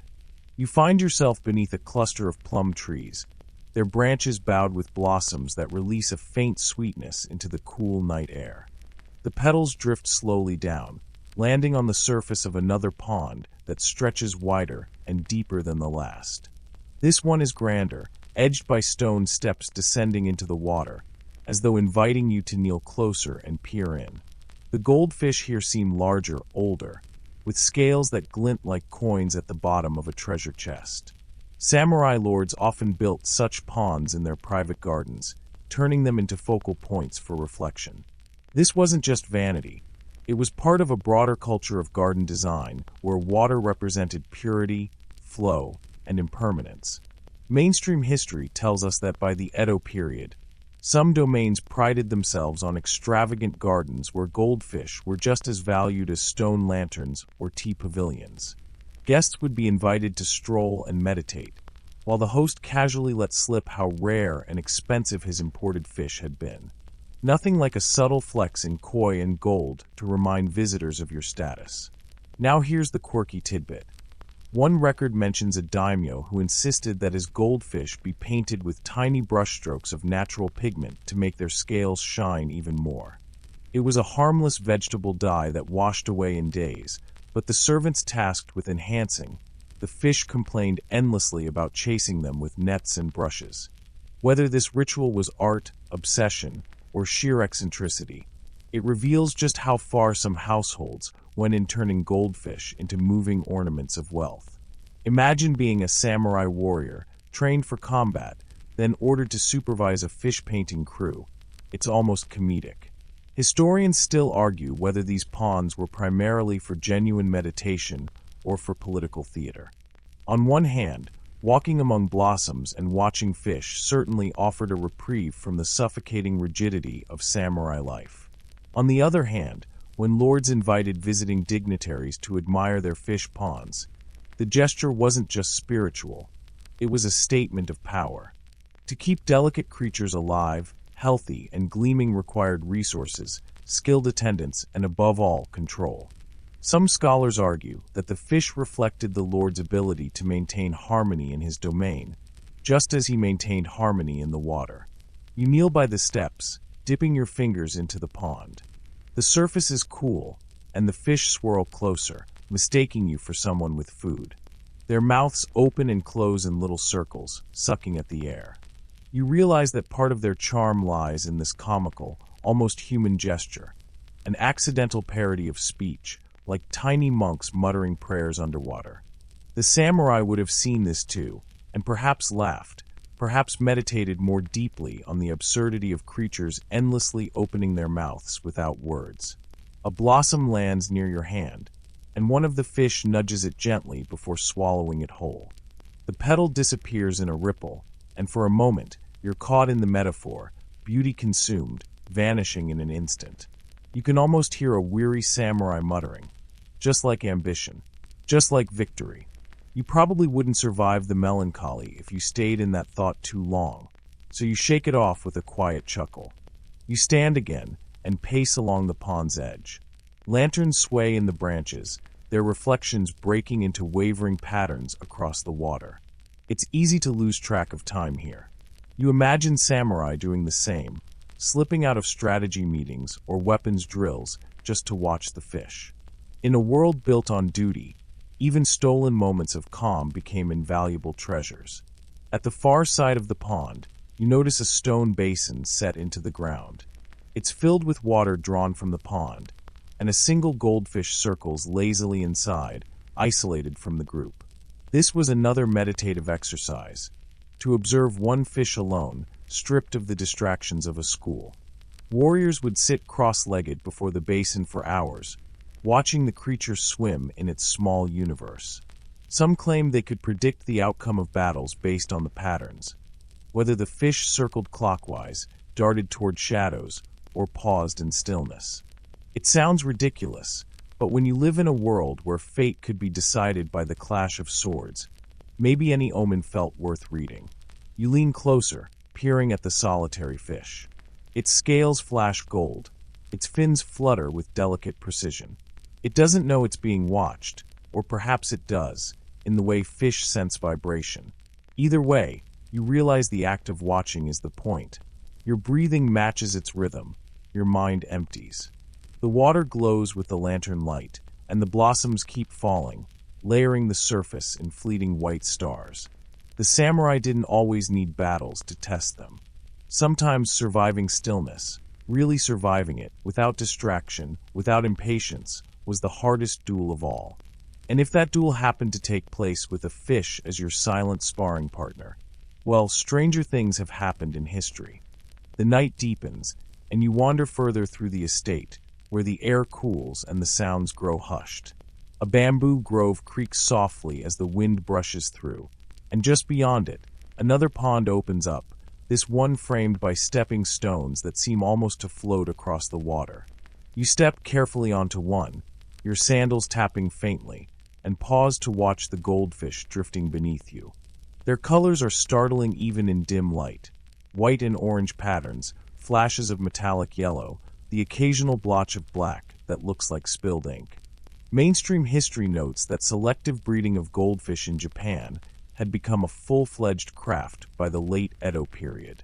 Families specialized in producing certain strains, carefully pairing fish with desired colors or tail shapes. Some goldfish were bred to fan out their tails like silk sleeves, others to carry patches of red that resembled rising suns. Samurai households took pride in owning particularly rare breeds, considering them reflections of refinement and discipline. The practice itself was another form of cultivation, like swordsmanship, calligraphy, or tending bonsai trees, except here the canvas was alive and swimming. Now for the quirky tidbit. An old scroll describes a competition in which samurai lords brought their most prized goldfish to a gathering, not unlike a show dog contest today. The fish were displayed in shallow porcelain bowls, and judges awarded points for coloration, grace of movement, and even how composed the fish seemed under scrutiny. One chronicler jokes that the samurai themselves were more nervous than their fish, pacing around and whispering like stage parents at a recital. Imagine these stoic warriors, fresh from battlefield drills, suddenly reduced to fretting over whether their goldfish would perform a dignified swim. Historians still argue whether these contests were widespread or merely eccentric diversions of a few wealthy domains. Some claim they reflected the growing leisure culture of Edo Japan, while others dismiss them as exaggerated anecdotes. Either way, the idea of samurai anxiously awaiting a panel's verdict on a goldfish is too delicious to ignore. You squat down on one of the stones, balancing carefully, and watch the fish glide below. They seem utterly indifferent to human judgment, looping and turning as they please. It dawns on you that perhaps this indifference was part of their allure. Samurai could control many things: peasants, armies, even the construction of gardens, but they couldn't force a goldfish to swim in a straight line or display its colors at the right moment. The fish remained stubbornly themselves, and in that refusal, they offered a strange kind of freedom to those watching. A petal drifts down, not from plum trees this time, but from the bamboo itself, a thin curled leaf landing softly on the pond. A fish approaches, inspects it, and flicks away with its tail. You realize how hypnotic such tiny movements can be. No wonder samurai stared into these waters for hours. When you're trained to respond instantly to threats, learning to sit and observe without acting is its own discipline. The stepping stones lead you to a small pavilion that juts out over the pond. Inside, tatami mats spread across the floor, and low cushions are arranged for sitting. The room smells faintly of cedar and incense. This was where warriors would gather for meditative viewing sessions, sometimes in silence, sometimes while reciting poetry inspired by the fish. One samurai poet wrote of goldfish as fallen stars that learned to swim. A line so dreamy you can almost hear it whispered into the night air now. You lower yourself onto a cushion, the wooden pavilion creaking beneath you. The lantern light reflects across the ripples, scattering the fish into new patterns. One darts toward the pavilion's shadow, its body shimmering briefly before disappearing. It strikes you that these creatures are both fragile and eternal. Fragile because they rely on careful human care, eternal because the rhythm of their movement seems unchanged across centuries. If you close your eyes, you could be sitting here 200 years ago, a silent samurai beside you, both of you leaning forward to see the fish dance. And that's the sly joke of history. People change their clothes, their weapons, their politics, but the goldfish don't care. They keep swimming, opening their mouths in endless little circles, blissfully unaware of debates about status or aesthetics. Maybe that's what the samurai envied: the simplicity of creatures with no feuds, no rival clans, no seppuku rituals looming over them. Just water, food, light, and the eternal loop of swim and rest. As you sit there, you feel your own breathing slowing, your mind drifting. The world beyond the pavilion recedes. No battles, no duties, no deadlines, only fish flickering like living jewels beneath your feet. The samurai sought meditation through them, and centuries later, so do you. The night air has cooled further, and you leave the pavilion with its cedar scent still lingering in your nose. The stepping stones guide you back toward a narrow wooden bridge, where the water narrows and quickens as if eager to escape the calm ponds behind. Beneath the bridge, a channel has been carved, stone-lined and carefully graded, so that water flows in and out with precision. You lean against the railing and listen. Trickle, gurgle, hush. The sound is as soothing as a lullaby. Mainstream history tells us that samurai households invested enormous care into water management. A pond was not just a hole filled with rain. It was part of a balanced system, connected to wells, streams, and even underground channels. Fish could not thrive without clean water, so samurai gardeners engineered ways to cycle it through, often borrowing techniques from rice cultivation. They borrowed sluices, bamboo pipes, and ingenious gravel filters, ensuring the goldfish ponds never stagnated. It was an early form of aquarium maintenance, except on a scale large enough to walk around in. Now here's the quirky tidbit. There are records of samurai literally assigning retainers to the job of pond whisperers. These were attendants whose sole task was to monitor the goldfish and their environment. Imagine a warrior's retainer, dressed in formal robes, crouching daily at the pond's edge, carefully scooping out leaves, checking the clarity, even adjusting water flow with bamboo plugs. One story goes that a retainer, scolded for not noticing a faint cloudiness, defended himself by saying, "I watched the fish too long, I forgot the water." His lord reportedly burst out laughing, an almost unheard-of indulgence. Historians still argue whether these retainer roles were exaggerated by chroniclers trying to mock samurai for becoming too soft in peaceful times. Some insist that having a pond whisperer was a rare luxury in only the richest estates. Others think the practice was fairly common, a quiet necessity of keeping hundreds of fish alive. Whatever the truth, the image remains. Solemn retainers fussing over fish bowls the size of gardens. You lean further over the railing, peering at the water as it rushes past. Tiny shadows flicker in the current, juvenile goldfish testing the edges of their world. They dart back into calmer eddies, unwilling to risk the channel's force. You almost root for them, as if watching athletes in training. Samurai themselves might have seen metaphors here. The strong thrive in adversity, while the weaker must learn patience. The channel leads you toward a small wooden water gate, fitted with a sliding panel. You picture a gardener lifting it during the day to flush water through, then lowering it at night. The steady rhythm of inflow and outflow mirrored the breathing patterns of meditation itself. In-out, freshness entering, impurities leaving. Even water could be disciplined, shaped into a tool of stillness. Beyond the gate lies another pool, smaller but lined with pale stones that gleam in the moonlight. The surface is still, almost mirror-like, and the fish here appear different, rounder, slower, more ornamental. You realize this is a breeding pond, carefully segregated from the others.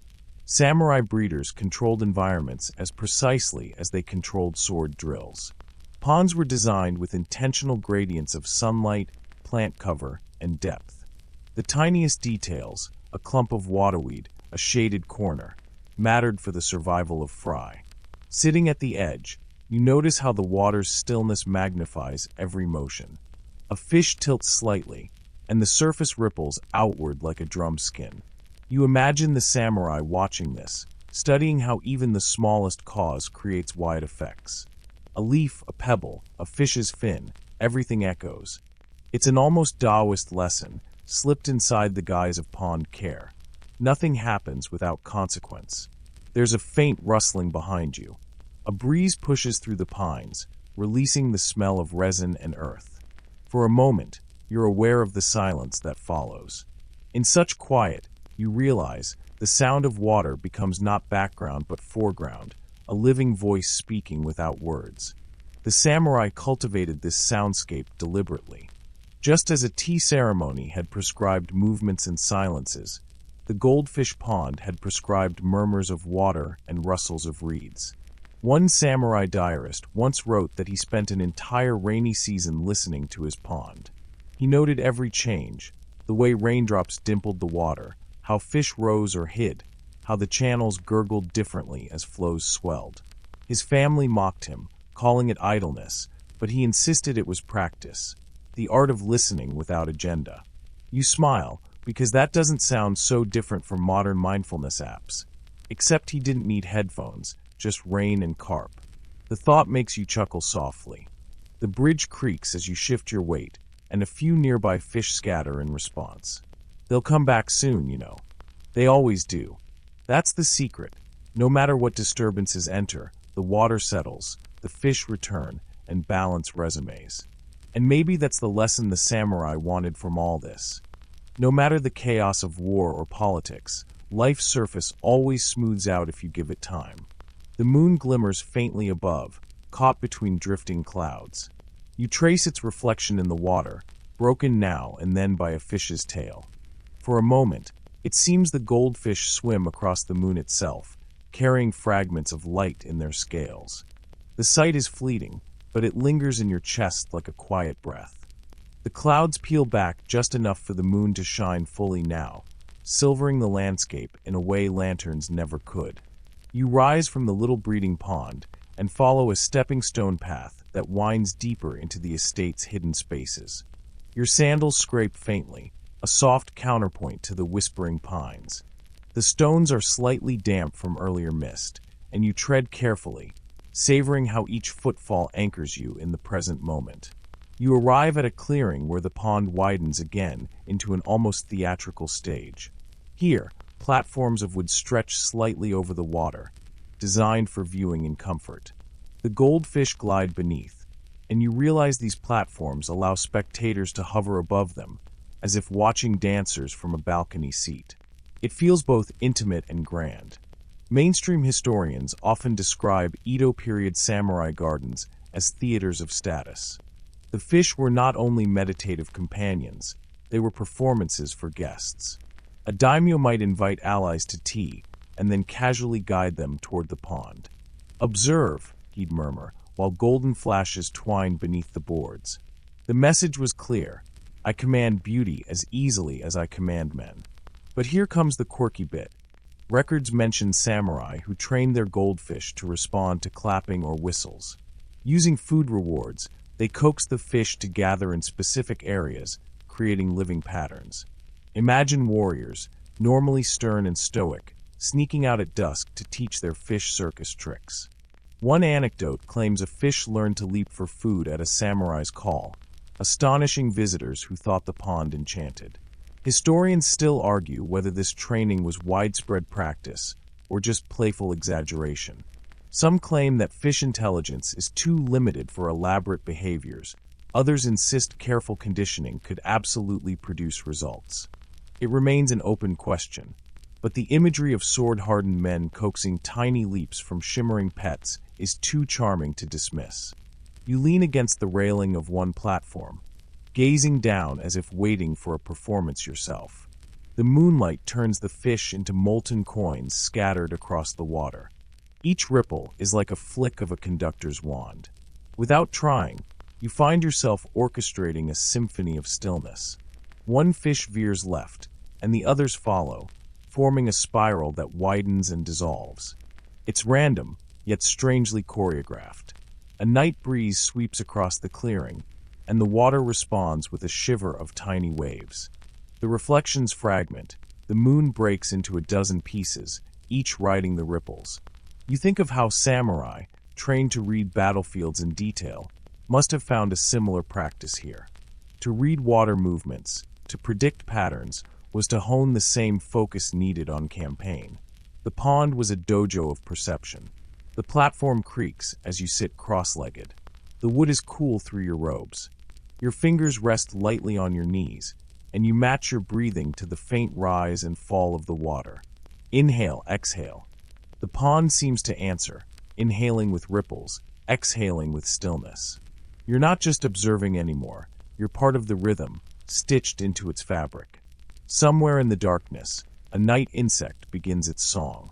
The chirp is steady, hypnotic, like a metronome guiding your meditation. The sound merges with the water's murmur until distinctions blur. Insect, pond, breeze, breath. Everything melts into one flowing continuity. You suspect that was the samurai's true aim. Not the spectacle, not even the fish themselves, but this merging of self with surrounding. One forgotten diary from a mid-ranking retainer notes that he preferred pond watching to sword practice. His peers teased him mercilessly, but he defended his choice by claiming, "When I watch fish, I practice patience. When I practice patience, I win battles." You can't help smiling at the irony, peaceful meditation doubling as military training. The goldfish drift closer to the platform, clustering in a loose cloud. Their scales flash orange and white, but also soft greens and silvers you didn't notice before. Every angle, every tilt, unlocks a new spectrum. It's no wonder samurai poets composed verses about them. To watch was to discover endless variations, each as fleeting as a dream. A faint splash startles you. One fish, braver than the others, breaks the surface with a tiny leap. Water droplets scatter, catching moonlight like jewels before vanishing back into the pond. For a heartbeat, you imagine it was a trained leap, some echo of those rumored samurai tricks. Maybe not, but maybe yes. The quiet resumes quickly, as if nothing happened. You sit with the lingering sparkle in your mind, knowing the fish will never repeat that motion the same way again. The performance is unique, unrehearsed, unrepeatable. Just like a moment in life, gone once it's lived. The air feels thicker now, cooler, the night settling into its true depth. You draw your robe a little tighter, grateful for its warmth. The pond is darker too, the moon partially veiled again. Yet the fish still glow faintly, carrying their own lantern light within. They remind you of sparks smoldering at the end of a firework, refusing to fade completely. You whisper to yourself, as though echoing an old samurai thought. If you look closely enough, the world is always on fire with small miracles. And tonight, the fire swims in water. The moon has climbed higher now, and the night leans into its quietest hours. You rise from the wooden platform, your legs stiff from sitting so long, and make your way along a narrow path shaded by tall bamboo. The stalks click gently against each other in the wind, creating a hollow percussion, like the world's softest wind chimes. The path bends, and suddenly you're before another pond. This one circular, enclosed by low stone walls, clearly designed for a more contemplative experience. You step closer, leaning over the edge. The surface is so still it resembles a mirror, but the faint flicker beneath reveals the goldfish moving slowly, like drifting lanterns in a festival parade. This pond feels different. It isn't for performance or spectacle, but for deep stillness, the sort of quiet that insists you stop fidgeting and just exist. Historically, circular ponds often symbolize perfection in Japanese garden design. Samurai architects borrowed heavily from Zen monks, who believed circular forms encouraged meditations on eternity and wholeness. To sit before such a pond was to imagine oneself in harmony with the cycle of all things: birth, death, return. And yes, the goldfish were not random decorations. They were part of the circle, the eternal return, flickering souls completing the pattern. Here's your quirky tidbit. Some manuals from the period suggested goldfish ponds could heal melancholy. It wasn't just the act of watching. They believed the fish emitted a calming aura, like living talismans of joy. People swore that sitting beside them eased sadness in ways incense or chanting could not. It sounds fanciful, but maybe you can feel it now, the low, soothing hum of their motion working on your mood like medicine. Historians still argue whether samurai truly believed in this aura, or if it was just poetic metaphor. Was it spiritual science, or clever garden marketing by fish breeders trying to boost sales?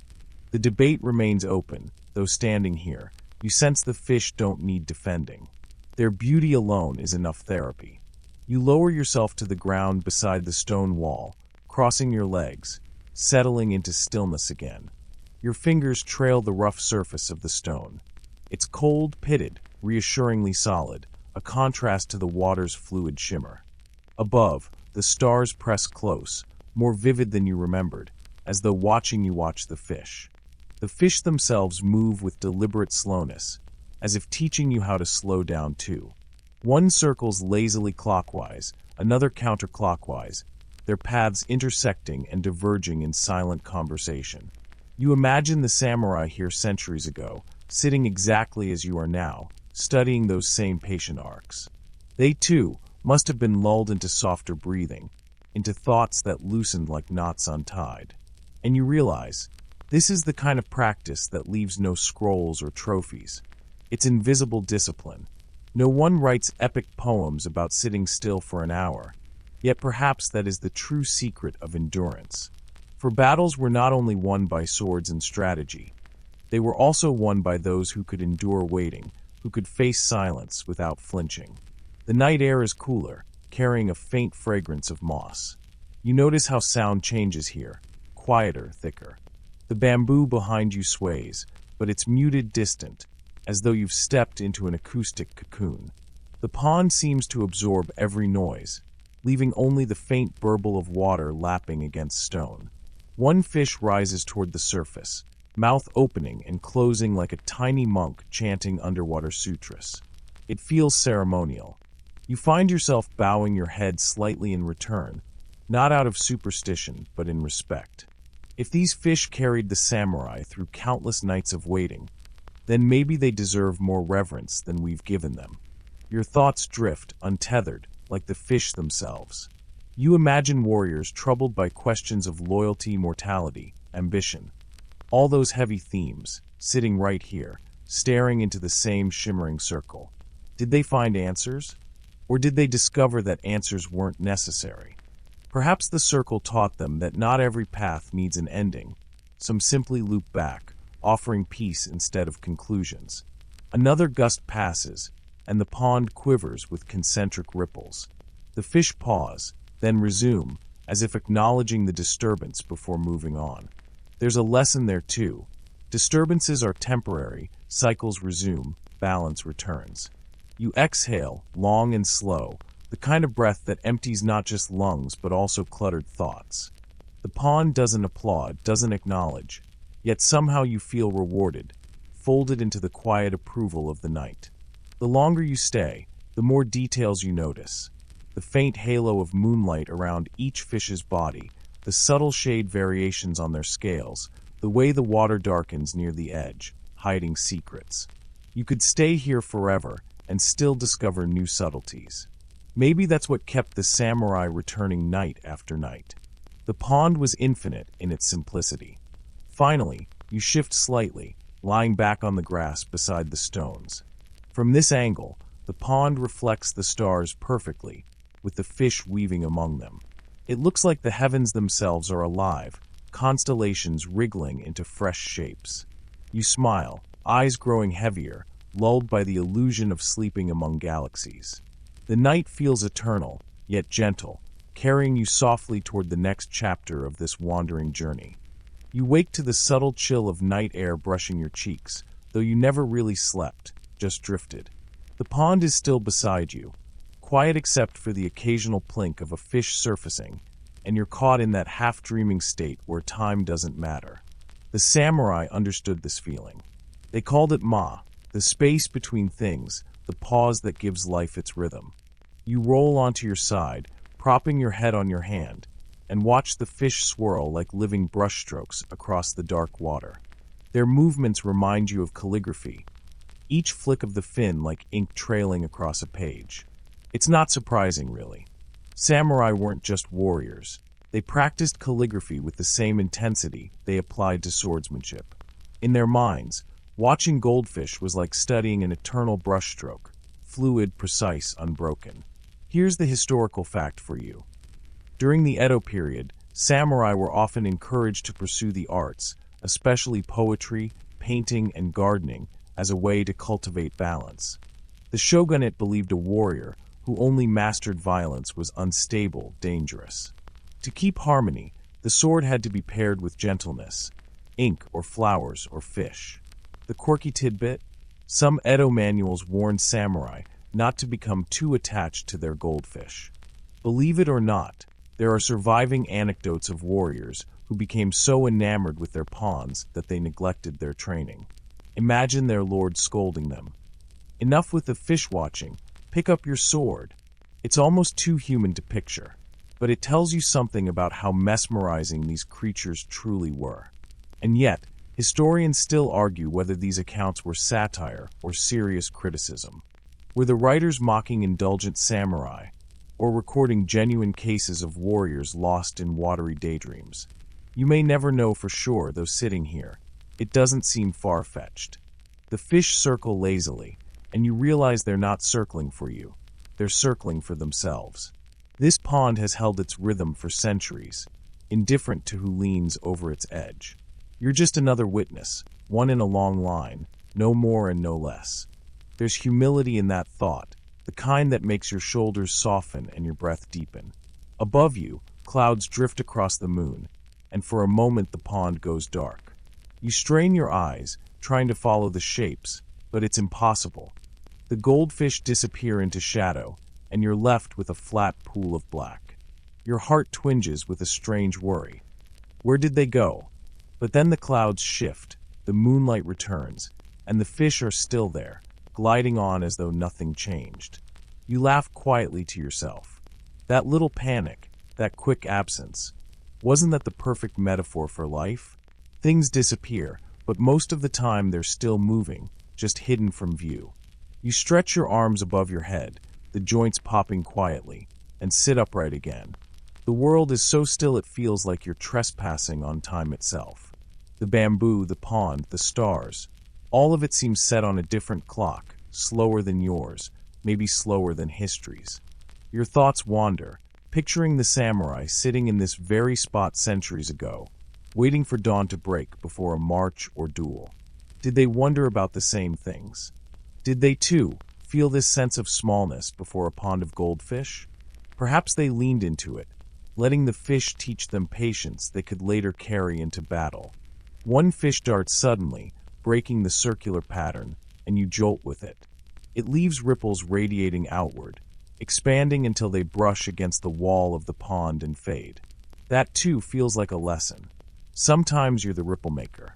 Sometimes you're the still water. Sometimes you're just the wall where everything eventually ends. The hours bleed on uncounted. Your eyelids grow heavier, but your mind feels clearer, less tangled. It's almost like the fish are unwinding you thread by thread, reeling out the tightness until only calm remains. Somewhere beyond the bamboo, a night bird calls, soft and repetitive. It's joined by another, farther away, the sounds overlapping like improvised music. You think about how the samurai didn't have Spotify or playlists, but they didn't need them.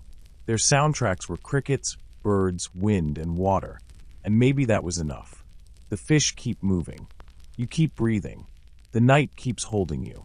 That's all that needs to happen. The night stretches thin, and you can feel dawn slowly pressing at the edges of the sky, even though the horizon is still wrapped in darkness. You're sitting so close to the pond now that your knees nearly touch the stone lip, your reflection mingling with the swaying shapes of goldfish below. Their scales catch the faintest threads of starlight, tiny constellations swimming in circles, as if the sky itself has dipped down into the water.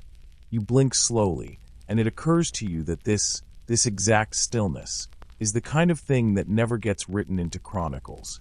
Battles, edicts, treaties, executions, those filled the pages of samurai records. But here you are, lingering at the edge of a pond, realizing that this might have been what mattered most. A warrior could spend years perfecting the draw of his blade, yet one night of silent watching could shape his heart in ways no duel could measure. Here's the historical fact. In the Edo era, samurai increasingly became administrators, scholars, and keepers of peace rather than battlefield soldiers. Many cultivated gardens, practiced poetry, or kept goldfish not as luxuries but as disciplines, a reminder that a controlled life required controlled senses. Watching fish was a practice of balance, not indulgence. And the quirky tidbit? Goldfish were sometimes given as diplomatic gifts between lords, and even smuggled in ceramic jars disguised as cargo. Imagine the scene. A stern warrior lifting the lid of a pot expecting rice wine, only to find a delicate red fish staring back at him. It's a strangely tender exchange in a world of armor and politics. Historians still argue whether these exchanges were meant as true gestures of peace or sly attempts to flaunt wealth and refinement. A koi pond, after all, was a status symbol, and gifting a living jewel might have been less about kindness and more about showing off. You can picture it. Lords competing not over who had the sharpest sword, but who had the flashiest fish. The sky begins to pale. It's subtle at first, just a thinning of darkness, but the fish notice it before you do. Their movements quicken, darting in and out of the water plants as if sensing breakfast is near. You lean back on your hands and breathe deeply, filling your lungs with the cool, damp air. The night feels like a scroll slowly rolling closed. You think back on the entire journey you've walked tonight. The meticulous gardens, the tea steam, the sword polished by lamplight, the whispered poetry, the stillness of moonlight on water. And through all of it, the goldfish remained constant, silent teachers tracing circles that seemed endless but never dull. The samurai, in their armored discipline, understood something we often forget. The small things matter most. A single fish flicking its tail can hold the same weight as a poem or a duel, depending on how closely you choose to look. The pond ripples one last time in the moonlight, and you feel the calm spread through you like ink across rice paper, steady, irreversible, leaving its mark. You're ready now, not just to sleep, but to let go of all the jagged edges you've carried with you into the night. And now, slowly, we'll let the wind down carry you into rest. The pond grows softer in your mind, its water melting into stillness. The fish blur into gentle streaks of color, then fade, until all that remains is a hush, a shimmer, a suggestion of movement beneath glassy water. The bamboo no longer sways, it breathes. The air no longer chills, it cradles. Even the moon loosens its grip on the sky, dimming like a lantern set gently aside. You let your body sink deeper into the quiet, your breath stretching longer, slower, like silk unrolling in the dark.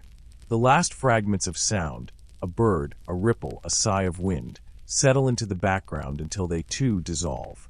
All that's left is you, the softness of the night, and the lingering image of golden fish, gliding without hurry, without fear, without end. You follow them in your imagination, drifting weightlessly through water, circling endlessly, perfectly at peace. And as the first glow of dawn begins to touch the world, you no longer need to hold it. You let it slip away. You let everything slip away. Good night.